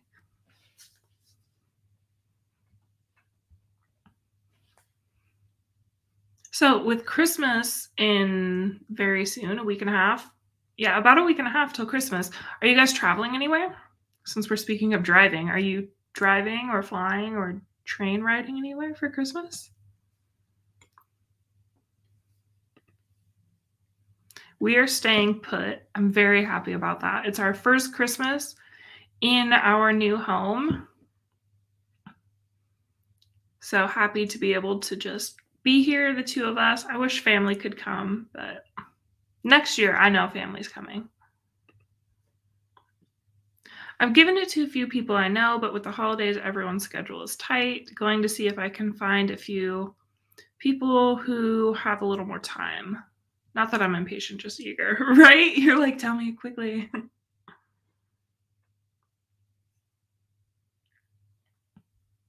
Well, if anyone in the comments needs to beta read something, wants to beta read, here's an opportunity. I listened to an ex-Navy SEAL motivated speaker named David Goggins, who was scared out of flying. One day he went for a ride with a fighter pilot and he freaked out. Fighter pilot told him, up here, there's only one rule. No matter what happens, you have to fly the plane. That is true. I love that. That's really good advice. I like that a lot. I'm scared of flying too. Freaks me out. For feedback, yeah. I know exactly what you mean. Like, you give it to betas and you instantly are like, so what'd you think of it? Sorry, trying to multitask and I can't find the times to use my time query. Oh no, you are all good though. Staying put here. My sister and her family may come over, but they've just tested positive for you know what. Oh yeah, I can't say it. I know for a while you weren't allowed to say it on YouTube. I don't know if that's still a thing, but that's a good idea. Read Right Clash says, good evening. I'm going to have to watch this on replay, but I wanted to stop by and say hi and give a like. Hi, thank you so much for being here. We are not done yet. We're going to do one last sprint in a few minutes. So if you want to stick around, you absolutely can. But thank you so much for being here. My husband will be working Christmas Eve. Oh no, Christmas and New Year's Eve, all overnight 12-hour shifts. Going to talk to my friend from Ireland, both Christmas and Christmas Eve. Oh, that's so sad. I am very thankful that my husband is going to have Christmas Eve and Christmas off. They don't get the whole week like his last job did. His last job, they would get the week before and the week after.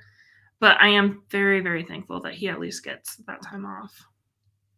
But talking to your friend from Ireland, that sounds really fun. Better safe than sorry when it comes to what you can or can't say. I didn't want to wreck anything. Yeah, thank you.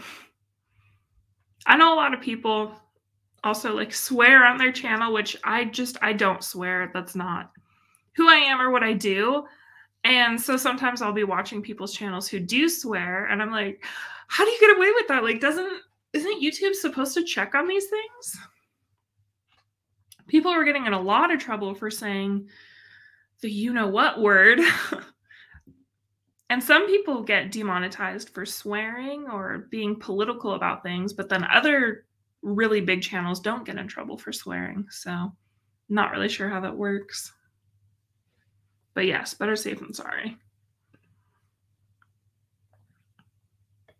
I was just wrapping my husband's Christmas gifts before here. I was like, I have some time, I'll wrap them. So now they're all under the tree and all beautiful because they were just kind of sitting there in like all the Amazon boxes or whatever it was. Like that looks awful. So I wrapped them and now they're pretty under the tree. I don't know if you guys do the same thing, but so I had gotten him more than one gift. And so I was like labeling each gift in what order he was allowed to open them from like, I don't know, the lame gifts to like the gifts he'll appreciate most. I can't be the only one who does that, right? Like you have to open this one first. It's the least cool. Open it first.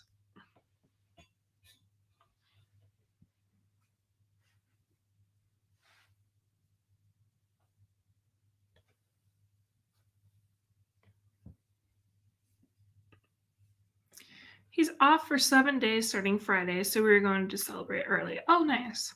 Going to make the best of it. Blah, blah, blah. Talk to my friend at movies. That was me a couple years ago. My husband left for boot camp on December 10th, and our anniversary is December 16th.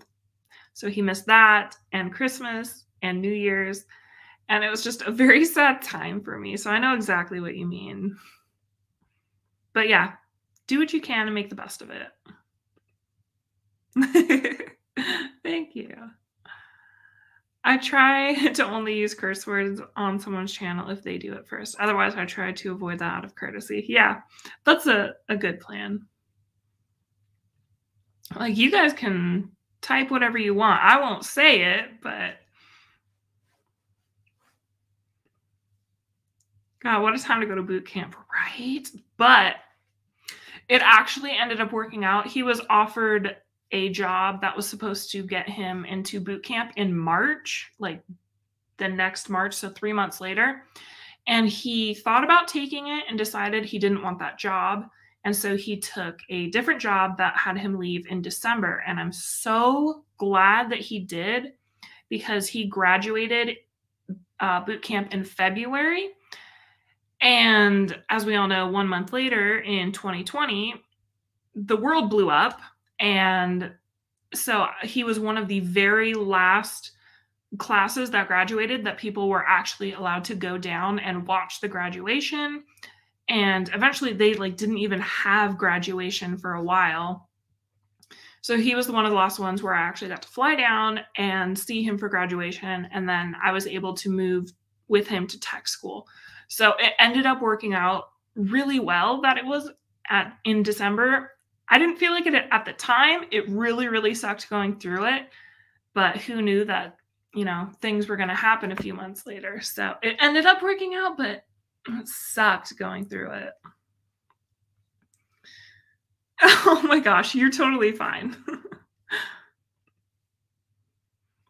I went to boot camp in March. Nice. So where? Navy, right? Where's Navy boot camp? For him, Air Force, it was Texas. So he was kind of happy to be in Texas in December instead of like March, April, May-ish time when it was going to get real, real hot. Glad the timing worked out for graduation for you guys. Yeah, I am too. It was, even though, you know, it's 8.5 weeks apart, and that was really hard. But if he would have had to call me, which this is what happened to people, they had to call them 3 days before graduation and say, cancel your plane ticket, you can't come. And that would have just been devastating. Yep, Navy boot camp is in Great Lakes, Illinois. Oh, okay. I don't think I've ever, I think I've driven through Illinois. Oh, okay. So very cold. I would imagine that. I don't know. I think I would like to go, if I had to do like boot camp, I'd rather do it in the cold than the heat of Texas. Gosh, it's so hot there. We had to live there for 5-ish months while he was in tech school, and I thought I was gonna die. It was so hot. And we were in the northern part of Texas too. We were in what they called Texoma. So it was like Texas, Oklahoma border. I thought I was gonna die. It was, you would look at the app, the weather app, and you know, it would tell you what it is and then like what it feels like. And it would tell you like, it feels like 127 degrees. I'm like, yeah, I can feel it. I'm going to die here. Definitely. Because you warm up if you work out. Absolutely. You can't cool down while you're working out. My husband and I flew out of country to elope. Oh, I love that. The guy at the airport on the way there told us we didn't have the updated password. I was ready to faint. Thankfully, he was only kidding. Oh my gosh. That is so mean. No. I bet he found that hilarious though. But oh my gosh, no. That would be terrible. That's so fun though. Where did you go? Right? Like, I would die. Yeah. Getting ready to faint, that would be me. Like, if someone told me that, I might like instantly just throw up because my stomach would hurt so bad. That's so mean to do. I swear I thought I was going to drop on the spot. He's lucky you didn't. I bet if he like keeps doing that to people, at some point, someone is going to faint. For sure.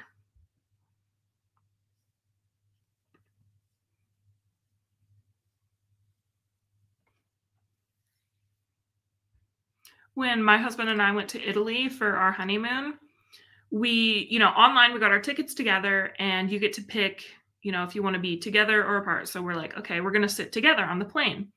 And then at some point, I think I had called or something and I was to make sure that the seats were together or emailed or whatever. The ticket said they were together. So we get to the airport the day that we're flying out. And I asked the guy at the front counter, are these seats together? He said, yes. And then we go to the next part and I ask someone, hey, are these seats together? Yes. We get to the gate. Hey, are these seats together? No, they're not. I was like, what? And they were not kidding. They were not kidding. And I was so upset. They were across the aisle from each other. And I was like, we are on our honeymoon right now. And we're going on like a 9-10 hour flight.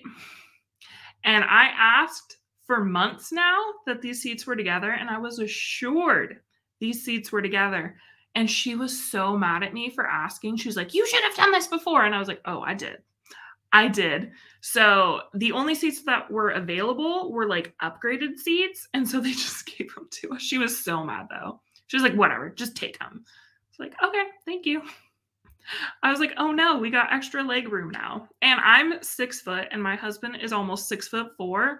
So getting upgraded to like this much more leg room, it was nice. So it ended up working out too. But again, I felt like I was going to faint on the spot. I was like, "You have to be kidding me. We're not going to be sitting together on our honeymoon on a 12-hour flight."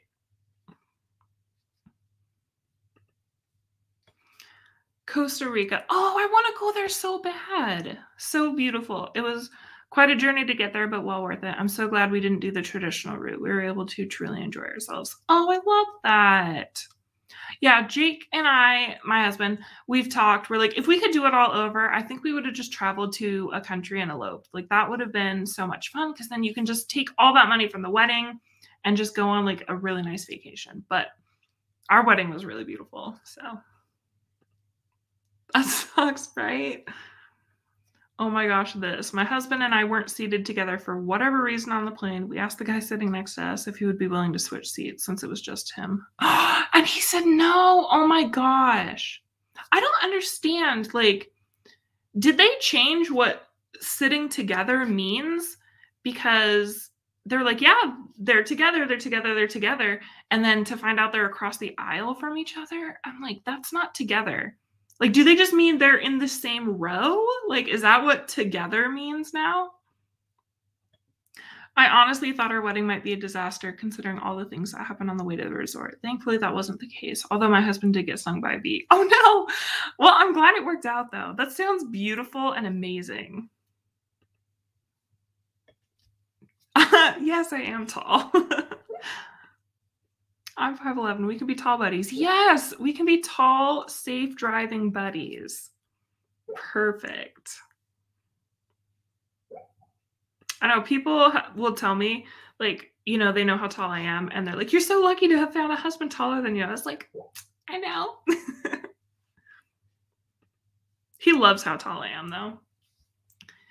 The funny thing is the plane hit turbulence on the way there, and he was this big, bulky guy that looks like he lives in a gym, yet he was the only one who screamed out loud. At least I have that. Oh my gosh. That is amazing. That would have been me, though. I would have been screaming. Yay.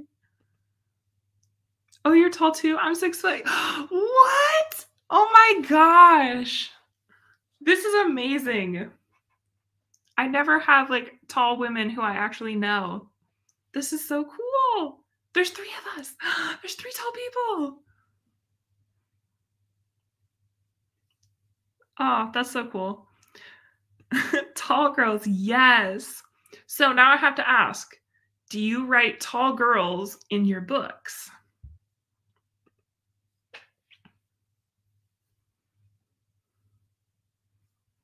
Because I do.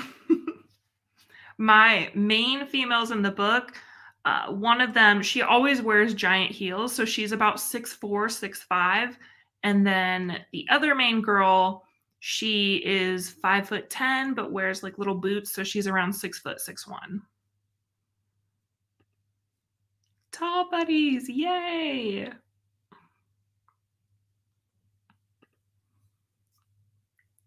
I've shrunk, so now I'm under 6 foot. Oh no! Stop shrinking. What is happening? My character's all like 5'4".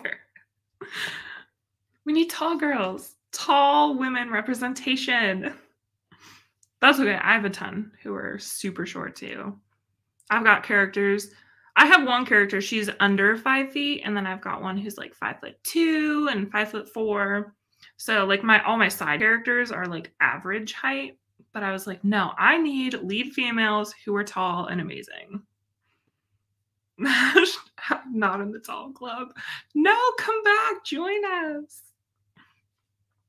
You know, I've actually never thought about that. Really? Age, the spine shrinks, yeah. I figured. No. Yeah, we'll keep you. Hashtag still in the tall club. Come back. Come join us. We'll take you. Thank you.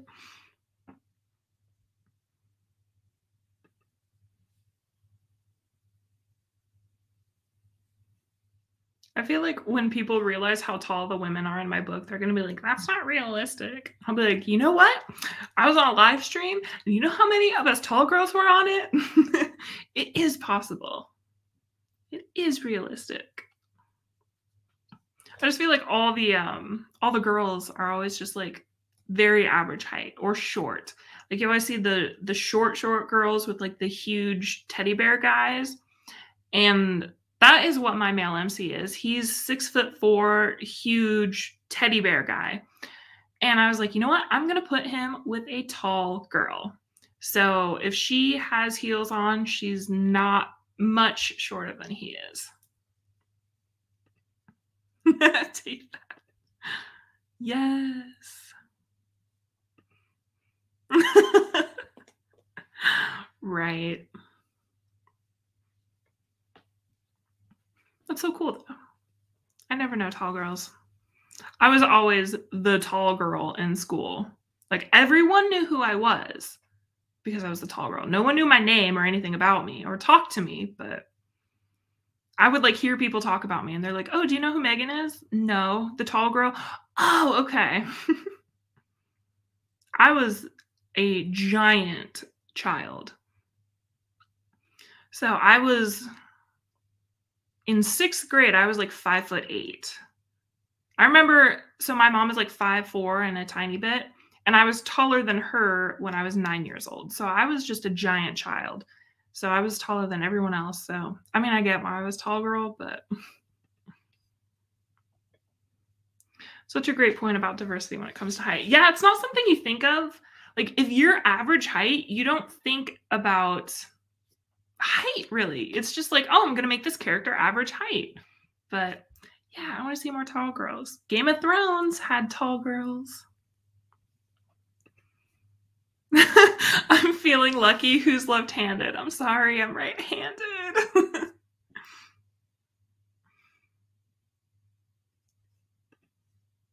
Oh, all the stories we could share only because we are tall, right? I've definitely mixed up the heights. I love that. Yeah, I write shorties. It feels very weird for me to write people who are short or what I consider short.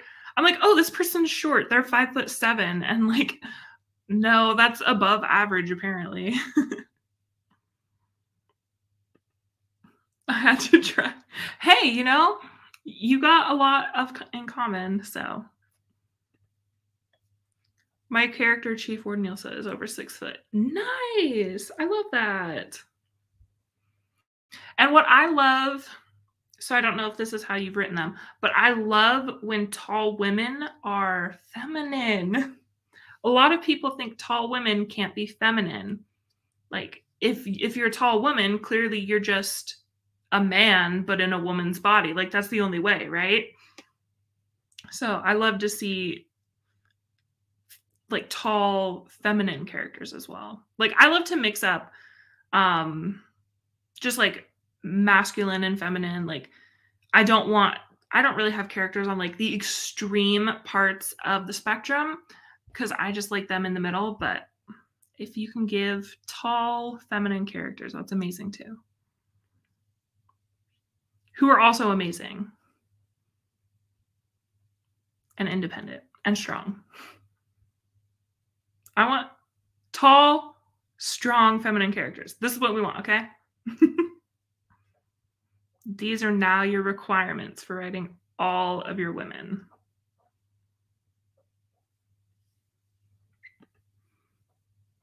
Thank you. Like, I'm sorry, I can't control my height. I came to the conclusion long ago that they were just jealous. Absolutely. 100%. I get told all the time that I can't wear heels, and I'm like, please stop. Hi. That's my husband.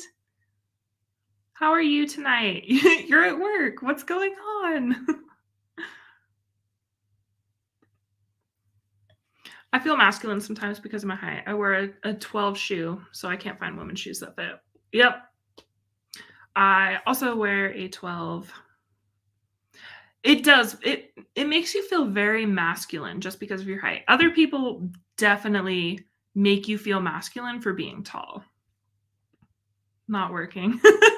Just sitting there. So Jake, since you just jumped on, me and Liv and Autumn are all tall. Autumn is 6 foot and Liv is 5'11". So we're talking about how amazing that is. I'll double check if I wrote her that way, but in my head, she's able to be glamorous. Oh, nice. I love that. And the fact that she's a chief, that sounds amazing too. But doesn't feel that she has to be. Exactly. Yeah. You don't want to like force femininity on someone who isn't feminine. But I like to see where women feel like they're allowed to show that part of themselves. Hi, husband. Yes. Hello, Jake. Glad you could join us. So if you're not working, will they let you go home early and come home? That will never happen. I always feel so bad for him. Like he's not working, but they're not going to let him off for another hour. Oh, I've got female characters that run cities and queens, obviously. Yeah, that's amazing. I feel like I might have to do like a female representation video at some point. I feel like someone, gosh, who was it? I can't remember. Someone recently had a video talking about females, and it may have been Jenna Moreci. It may have been, but I don't recall. I don't know why I don't. But she was talking about women in fiction who the only way they're described as like being strong and independent is basically if they're a man, and none of their like femininity actually goes through. And I'm like, that's a really good point. I want to see feminine, strong women, you know? It's not they have every characteristic and whatever of a man and they have to act exactly like a man. I'm like, let them be feminine. And I thought that was a really good point. No, they already let people go. I'm just holding down the fort. No! Why were you not one of the people who could go? I guess you were just indispensable. Grace continues. Afternoon. Hello. Thank you for being here. We're talking about strong, independent, tall female characters in fiction. Yeah, I need to go back and find that video. I feel like I kind of watched it in like the background and didn't really get everything, but yes, great conversation. I know, I just want to see more of this. And I feel like we're finally getting to a point where it's like women are allowed to be outspoken on the page and be women. If you've seen the new Disney movie Encanto, there's two older sister who's the strong person of the family, but also feminine, and I appreciate it. I haven't seen it yet, but it comes to Disney Plus on the 24th, and I will absolutely watch it like the moment it comes out on Disney Plus. I'm really excited to see that. That's so cool. I don't think my female characters are really tall, but they are all strong and capable, whereas the male MC is sweet, naive, lovable. But I love that. I love just inverting stuff like that. My female character, I feel like she is very strong, and I know like where her arc is going and the things going on. And it's really funny to see what beta readers say, because most of my beta readers are like, wow, she's strong. She's amazing. I love her character. And then I had a couple who were like, oh my gosh, she's so whiny. She doesn't do anything for herself. She's the weakest character I've ever seen. And I was like, okay, your opinion. We can all have our own opinions. Yours is just wrong. But it's because they were thinking of like traditionally strong women. You know what I mean? The fact that she does need help sometimes doing physical challenges, or just the fact that she's apparently not a man in a woman's body, didn't represent strength. Her strengths are her femininity and that sort of thing. And so it was funny to see some beta readers who were trying to tell me that she wasn't a strong character when most of the plot wouldn't happen if she were not a strong character, if she wasn't making things happen and contributing and basically pulling along the male MC while he was in a weakened sort of state. And I was like, don't tell me she's not strong. Don't tell me.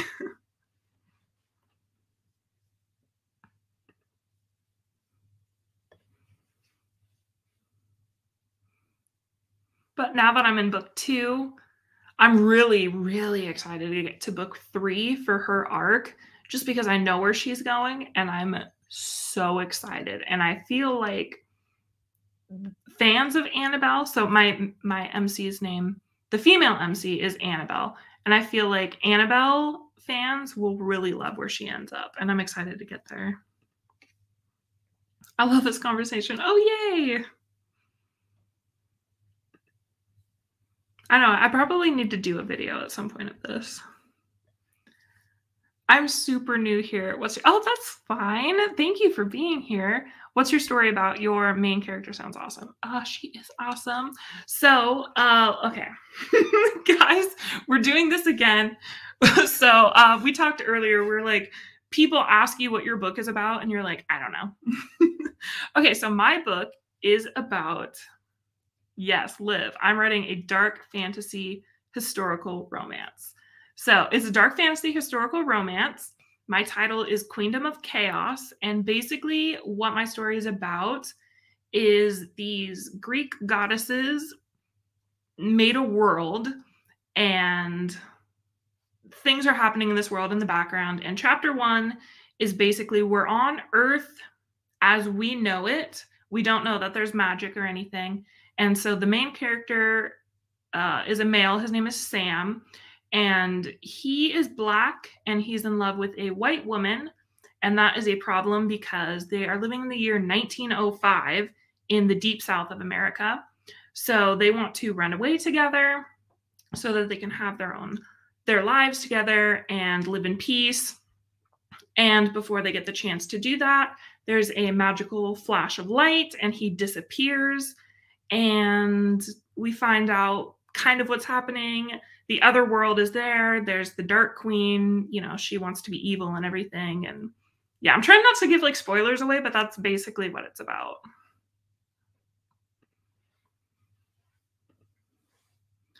I feel like emotional strength is so much more important than physical strength. Absolutely. And that's kind of one of the tropes that I wanted in this series. I don't want the savior. Like, I don't want one savior. I want my whole cast to contribute to successes and failures. And everyone has their own strengths and everyone has their weaknesses, and they kind of have to build off that. So I can't wait to read that. Oh, thank you so much. I'm like, I feel like I did a terrible job of explaining it, but ooh, you know what I should do? Let me pull up my blurb and read you guys my blurb, because I haven't really read that to you guys.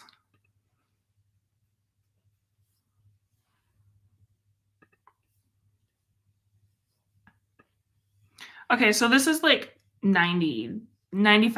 I'm good with it. So the opening thing, what is that called? Is that the log line? Because the tagline goes on the front of the book. Does the log line go on the back?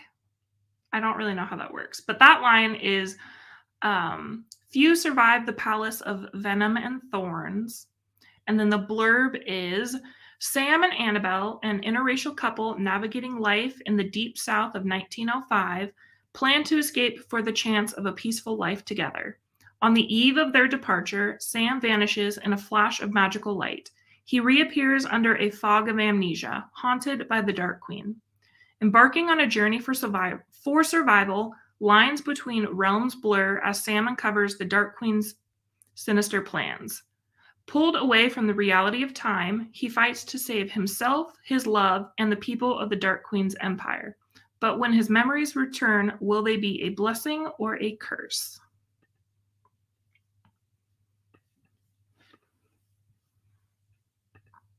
So that's kind of my blurb now. I don't know if it's fully done, but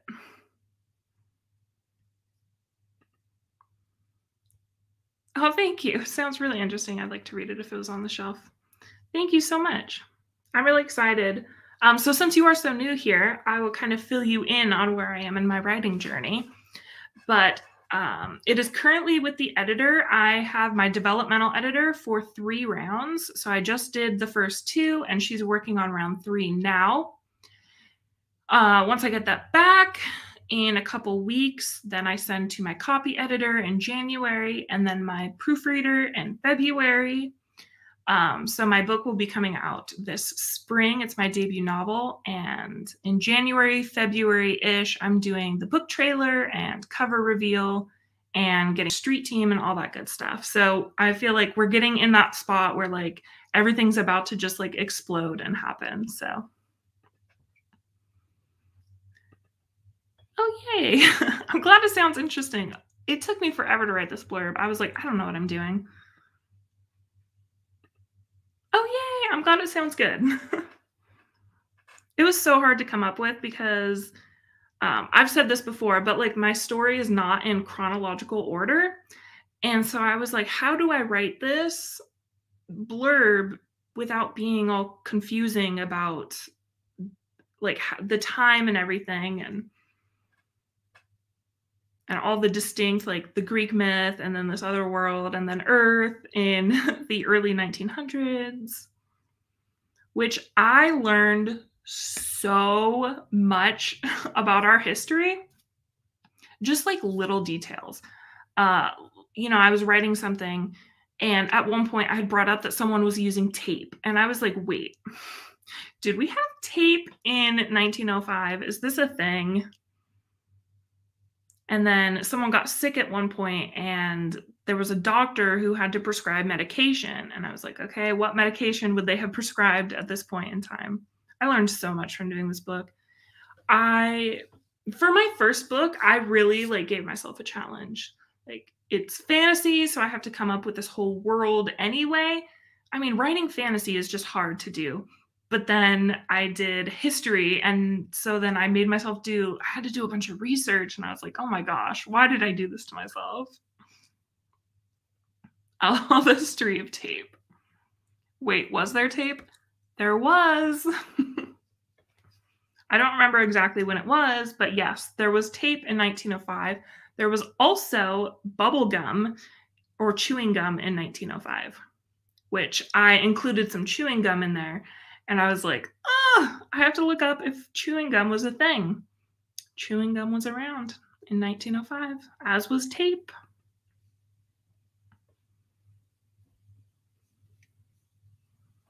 I had some beta readers, they would like highlight different things, and they were like, was this actually around in that time? And I was like, I promise it is. I did extensive research on this. Some even were trying to tell me, oh, this isn't realistic, that like this wouldn't have happened. They wouldn't have used this medication. I'm like, if you knew how much research I did into the medication that would have been used in this exact scenario. The Google rabbit hole never ends for historical, right? It's made of cocaine and radium. Oh my gosh. I mean, that was almost the medication. So in 1905, they would have had better medication, but they are in a poor, rundown town in the South, so they would have been a little behind in the times, but they were a little further along than, cocaine. More like chloroform, that sort of stuff. Knew about chewing gum, but tape is new information to me. Yeah, I didn't know about chewing gum before. I had to do so much research. It was fun, though. I meant the tape. Probably in that, too. I figured you meant the tape, but since you brought up cocaine, I was like, I'm going to talk a little bit about the medication. But yeah, I could see that happening, too. And then after tape was invented, it was not long after that Band-Aids were made, because then they actually had a way to stick the cotton to your skin.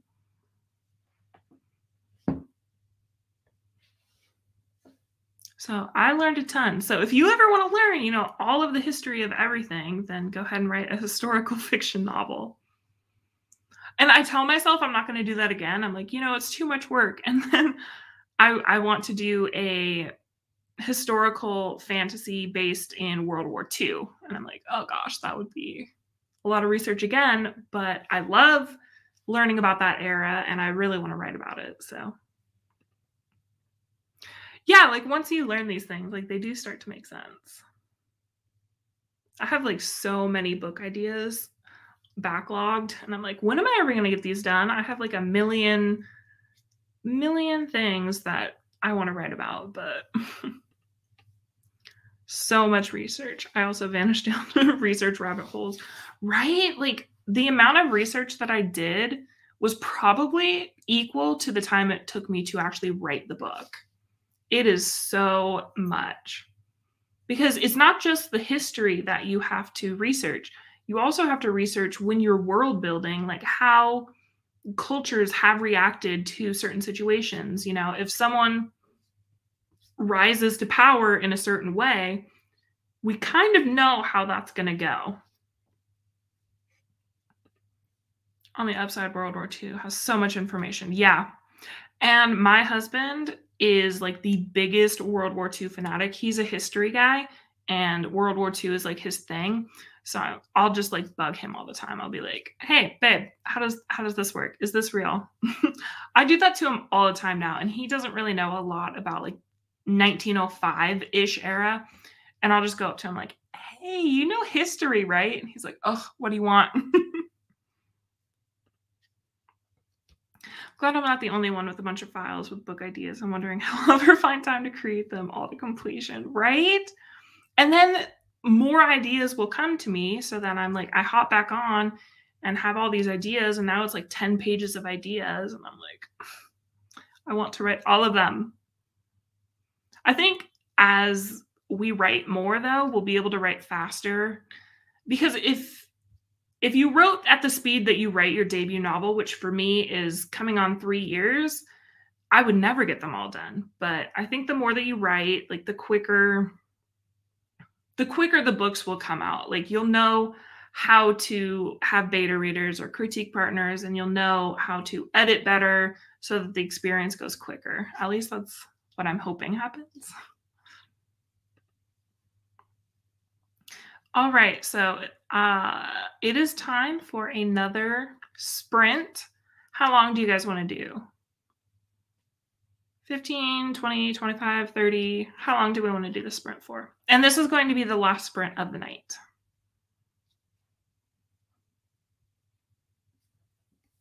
So let me pull up YouTube.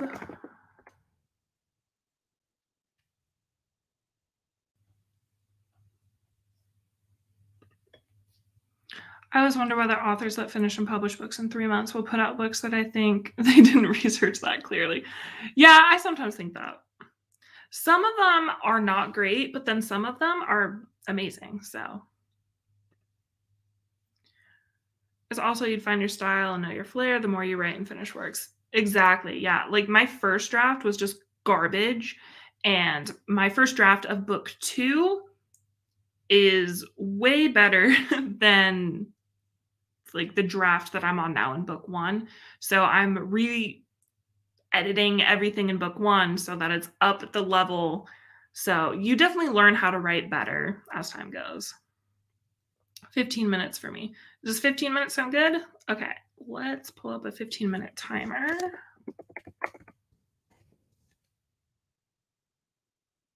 Okay, we have random shapes. We have calm ambient music with clouds and water. We've got let's see, a Christmas timer. And we've got another Christmas timer. Or we have space. What sounds good to you guys?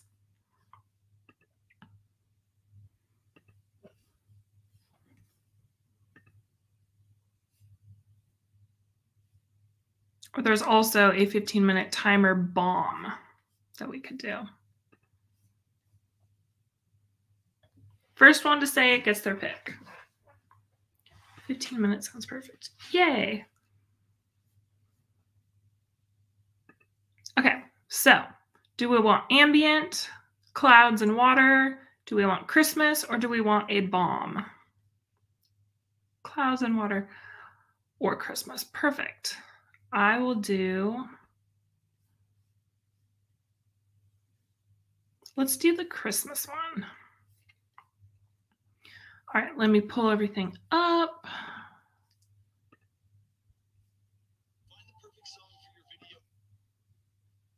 Skip the ad.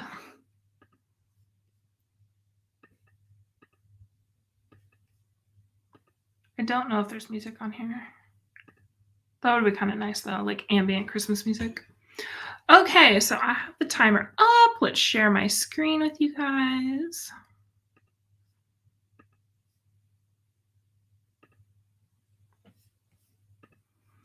Okay, starting the final sprint of the night in 3, 2, 1, go.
All right, you guys, that is the 15 minutes.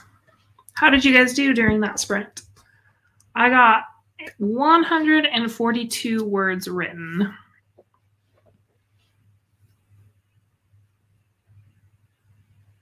I was writing a very tense scene, so I kept just having to like sit there and close my eyes and think about how I'd feel in the situation.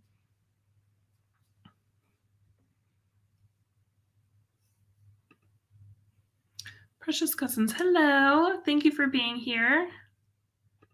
I napped. You successfully completed a task. Good job. 224. Good job. Right. I a lot of the times am like less productive when I'm on other people's lives, but when I'm hosting, I have to actually do something. I can't just go sleep, unfortunately. 412. Awesome job. Hello, precious. Did surprisingly well for only 15 minutes. It's almost 1,130 here now. So, oh, wait, 11:30. There was just no punctuation. Okay, 11:30 here now. So, time to call it a night. See you on the next one. Thanks for hosting. Thank you so much for being here. Yes, Mina, you made the tail end of it. We just finished up our last sprint. So, now we are chatting for a few minutes. So, you did. You made it at the very end. I'm glad you could make it. And I just missed a call from my husband, which means he's off work. Yay! Is he early? A little bit early, maybe half hour early. So, Mina, what are you working on today in your day? I was hoping, oh, I'm so sorry. You just missed it. We just ended it like a minute ago. I'm so sorry.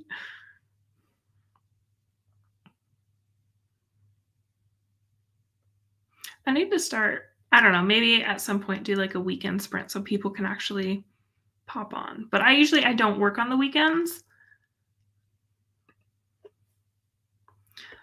I must admit the bit I'm working on is difficult and involves trauma, which I feel needs to be written really carefully. Absolutely. I'm aware it may be unwise to include it, but it's important to the character arc. Anything that's important to the character arc, absolutely include that. Mine will include trauma for sure. I feel like I'm going to be having a lot of trigger warnings on the beginning of my book, just based on, what I read to you guys. Obviously, there's some awful things going on in the novel.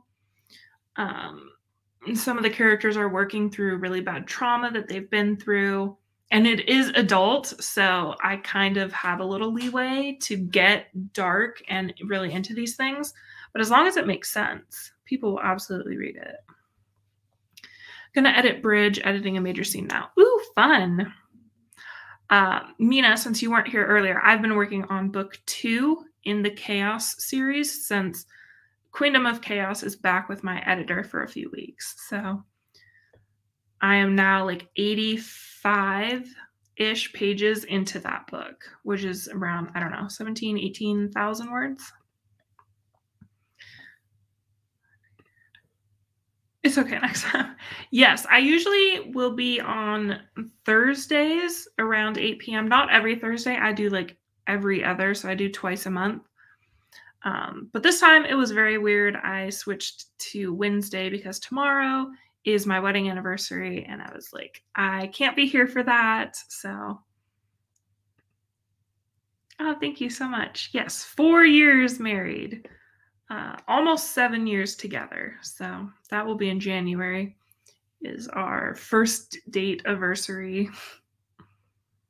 If that's a thing, I don't know. But we're celebrating it this weekend. I just wanted to have the day off to be able to spend with him when he gets home. Oh, thank you so much. So if you missed it earlier, we were going out to an Italian restaurant on Saturday and to go see the new Spider-Man. So I'm really excited about that. Thank you so much. I'm excited we actually get to spend it together this year.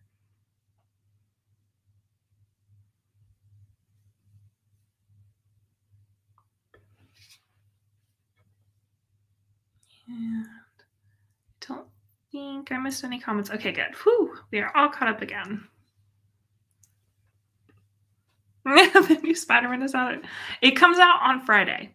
So we got our tickets a few weeks ago, and we're going to go see it on Saturday. I wish we could see it the day it came out, but Jake works swing shifts, so that was not going to work. He works from like 3 to midnight-ish, so I wish we could have gone opening night, but we're going to go at like 1:30. I'm like, we need to go early-ish in the day. Oh, thank you so much. Wasn't Spider-Man Far From Home part set in Italy? It was somewhere. I don't remember. Why do I not remember this? Spider-Man is my fave. I love Spider-Man, and I love how many Spider-Mans there are. When I heard that Tobey Maguire was not going to be Spider-Man anymore and it was Andrew Garfield, I was really upset. But then I loved him, and then I heard he wasn't going to be in it anymore, and I was upset. But I've loved every single Spider-Man. I love them all. Tobey Maguire's like got a special place in my heart because that's the Spider-Man I grew up on. But I'm sure they trashed Venice. Yeah, that sounds about right, though. I feel like I've only seen that movie. I saw it in theaters, and I think that's the only time I saw that movie. I don't know why. And they've had a million things come out for Marvel since then, so I'm like, I don't remember exactly. But I'm really hoping all of the Spider-Man rumors are true. I won't say any just in case you guys haven't heard them or don't want to get your hopes up. But I really, really hope all those rumors that we know about are true.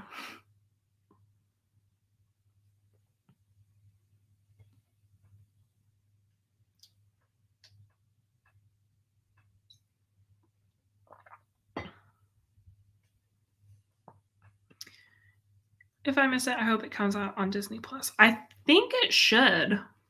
I hope so too. Yeah, I think it would. Encanto's coming on the 24th. I'm really excited. And that was just released a couple weeks ago, wasn't it? And I was going to go see it in theaters, and then they announced they were bringing it to Disney Plus. And I'm like, I would way rather just watch it in my own house on Christmas Eve. I think that would be really fun.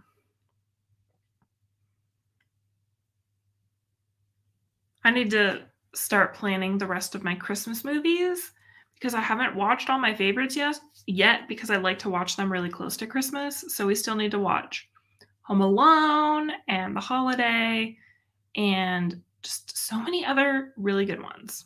And we want to have a Harry Potter marathon soon because we always, every year around this time, have a Harry Potter marathon. So we got to do that. We're sort of going back to restrictions again in Korea. No! It's doing bad for once. Stupid. We can't say that word here. We had no restrictions. Dang, that sucks. That really sucks. Thankfully, there's nothing really here in Georgia. I love The Holiday. I get ridiculed for it. What? That is my #1 favorite Christmas movie. It's amazing. You will get praised for that here. Yay. I love it so much. I have to watch it every year. I legit just watched Home Alone 4 times in a row all day. Oh my gosh. Movie day for the G3s since they finished their lesson for the year. Nice. Oh my gosh. I know exactly what you mean though. When I was subbing, like the last days of school or right before you would go on vacation would just be movie days. So that's how I watched the Troll movies like 8 times in one day. And Brave, I watched like 8 times in one day. I was like, oh, good, Trolls again.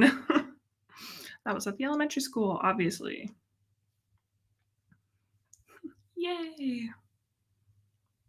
It's just so good. Like every time I watch it, I'm like, oh, this is so good. I love the music and the characters. Oh my gosh. It's just the perfect Christmas movie. I love it so much.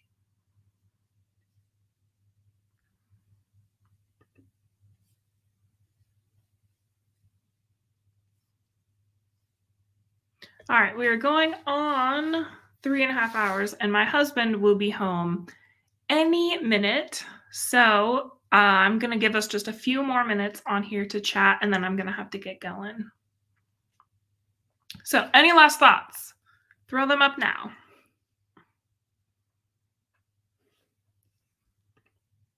Oh, I know. I love that. I think it's so cute. Their friendship makes me so happy. I love that she just like went over and made a friend. He's so cute. I love that. And then his song. Yay. I feel like people don't even know what The Holiday is, let alone it's their favorite Christmas movie. So yay.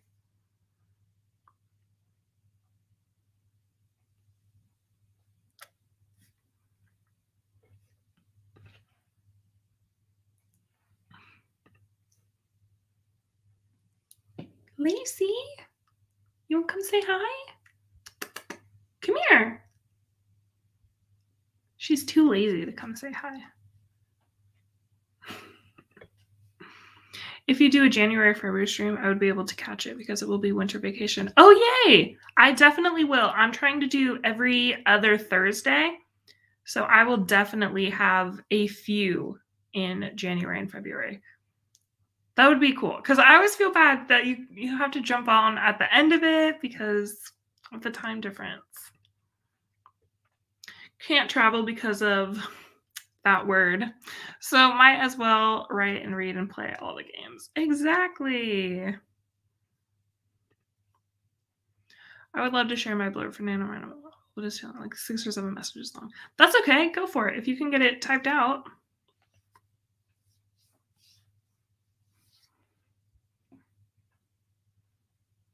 As long as you have them all labeled, I can share them one after the other.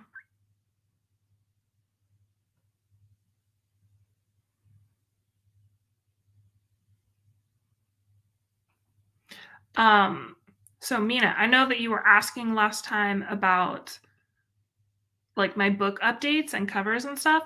So, since you weren't on at the beginning when I made this announcement, this Christmas Eve, I will be having a video that has some presents for you. It's not the cover, I'm sorry. That's coming in January, February timeframe. But I do have presents. Yes, we want to hear the blurb.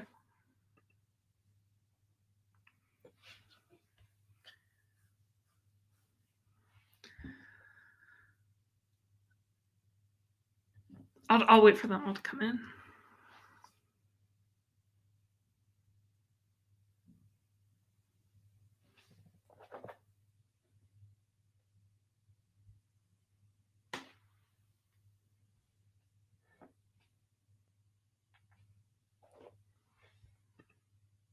Yes, it will be. Lots of presents. Well, not lots. I have a few presents coming.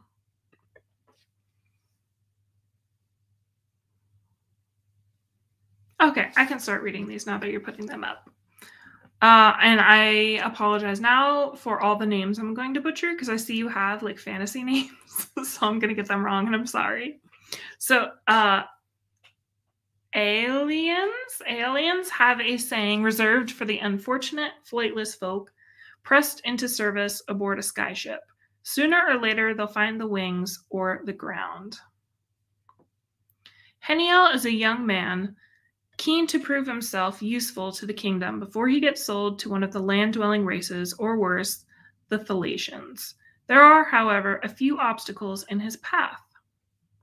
He can't fly, he hasn't any magic, and even if his family considers him a disappointment, with no other options available to him, he's forced to serve aboard a raider, one of the privateer skyships of the Aeolian fleets. Tasked with assisting in their deadly raids on the earthbound Lithians, he has one last chance to demonstrate his worth. Heniel's Wings is a tale of daring adventure, a tale of personal growth and self-discovery, a tale of camaraderie and kinship across the uncaring skies the Aeolian kingdom calls home. That sounds really amazing. I love that. That's exciting. And I love your title. That's your title? Heniel's Wings? Yes. Oop, let me turn off my house alarm that's going off because my husband just walked in. Oops. There we go. Yeah, sorry, fantasy name syndrome. I'm like, they're beautiful names. I just don't want to butcher them. I like it. It sounds interesting. It does. I love that. Like, it's very intriguing because it's called Heniel's Wings, but then he can't fly. Like, you've definitely piqued my curiosity there. Thank you. You did a fantastic job. Oh, good. I'm glad. I was like, I hope I can do this some justice. Oh, yay.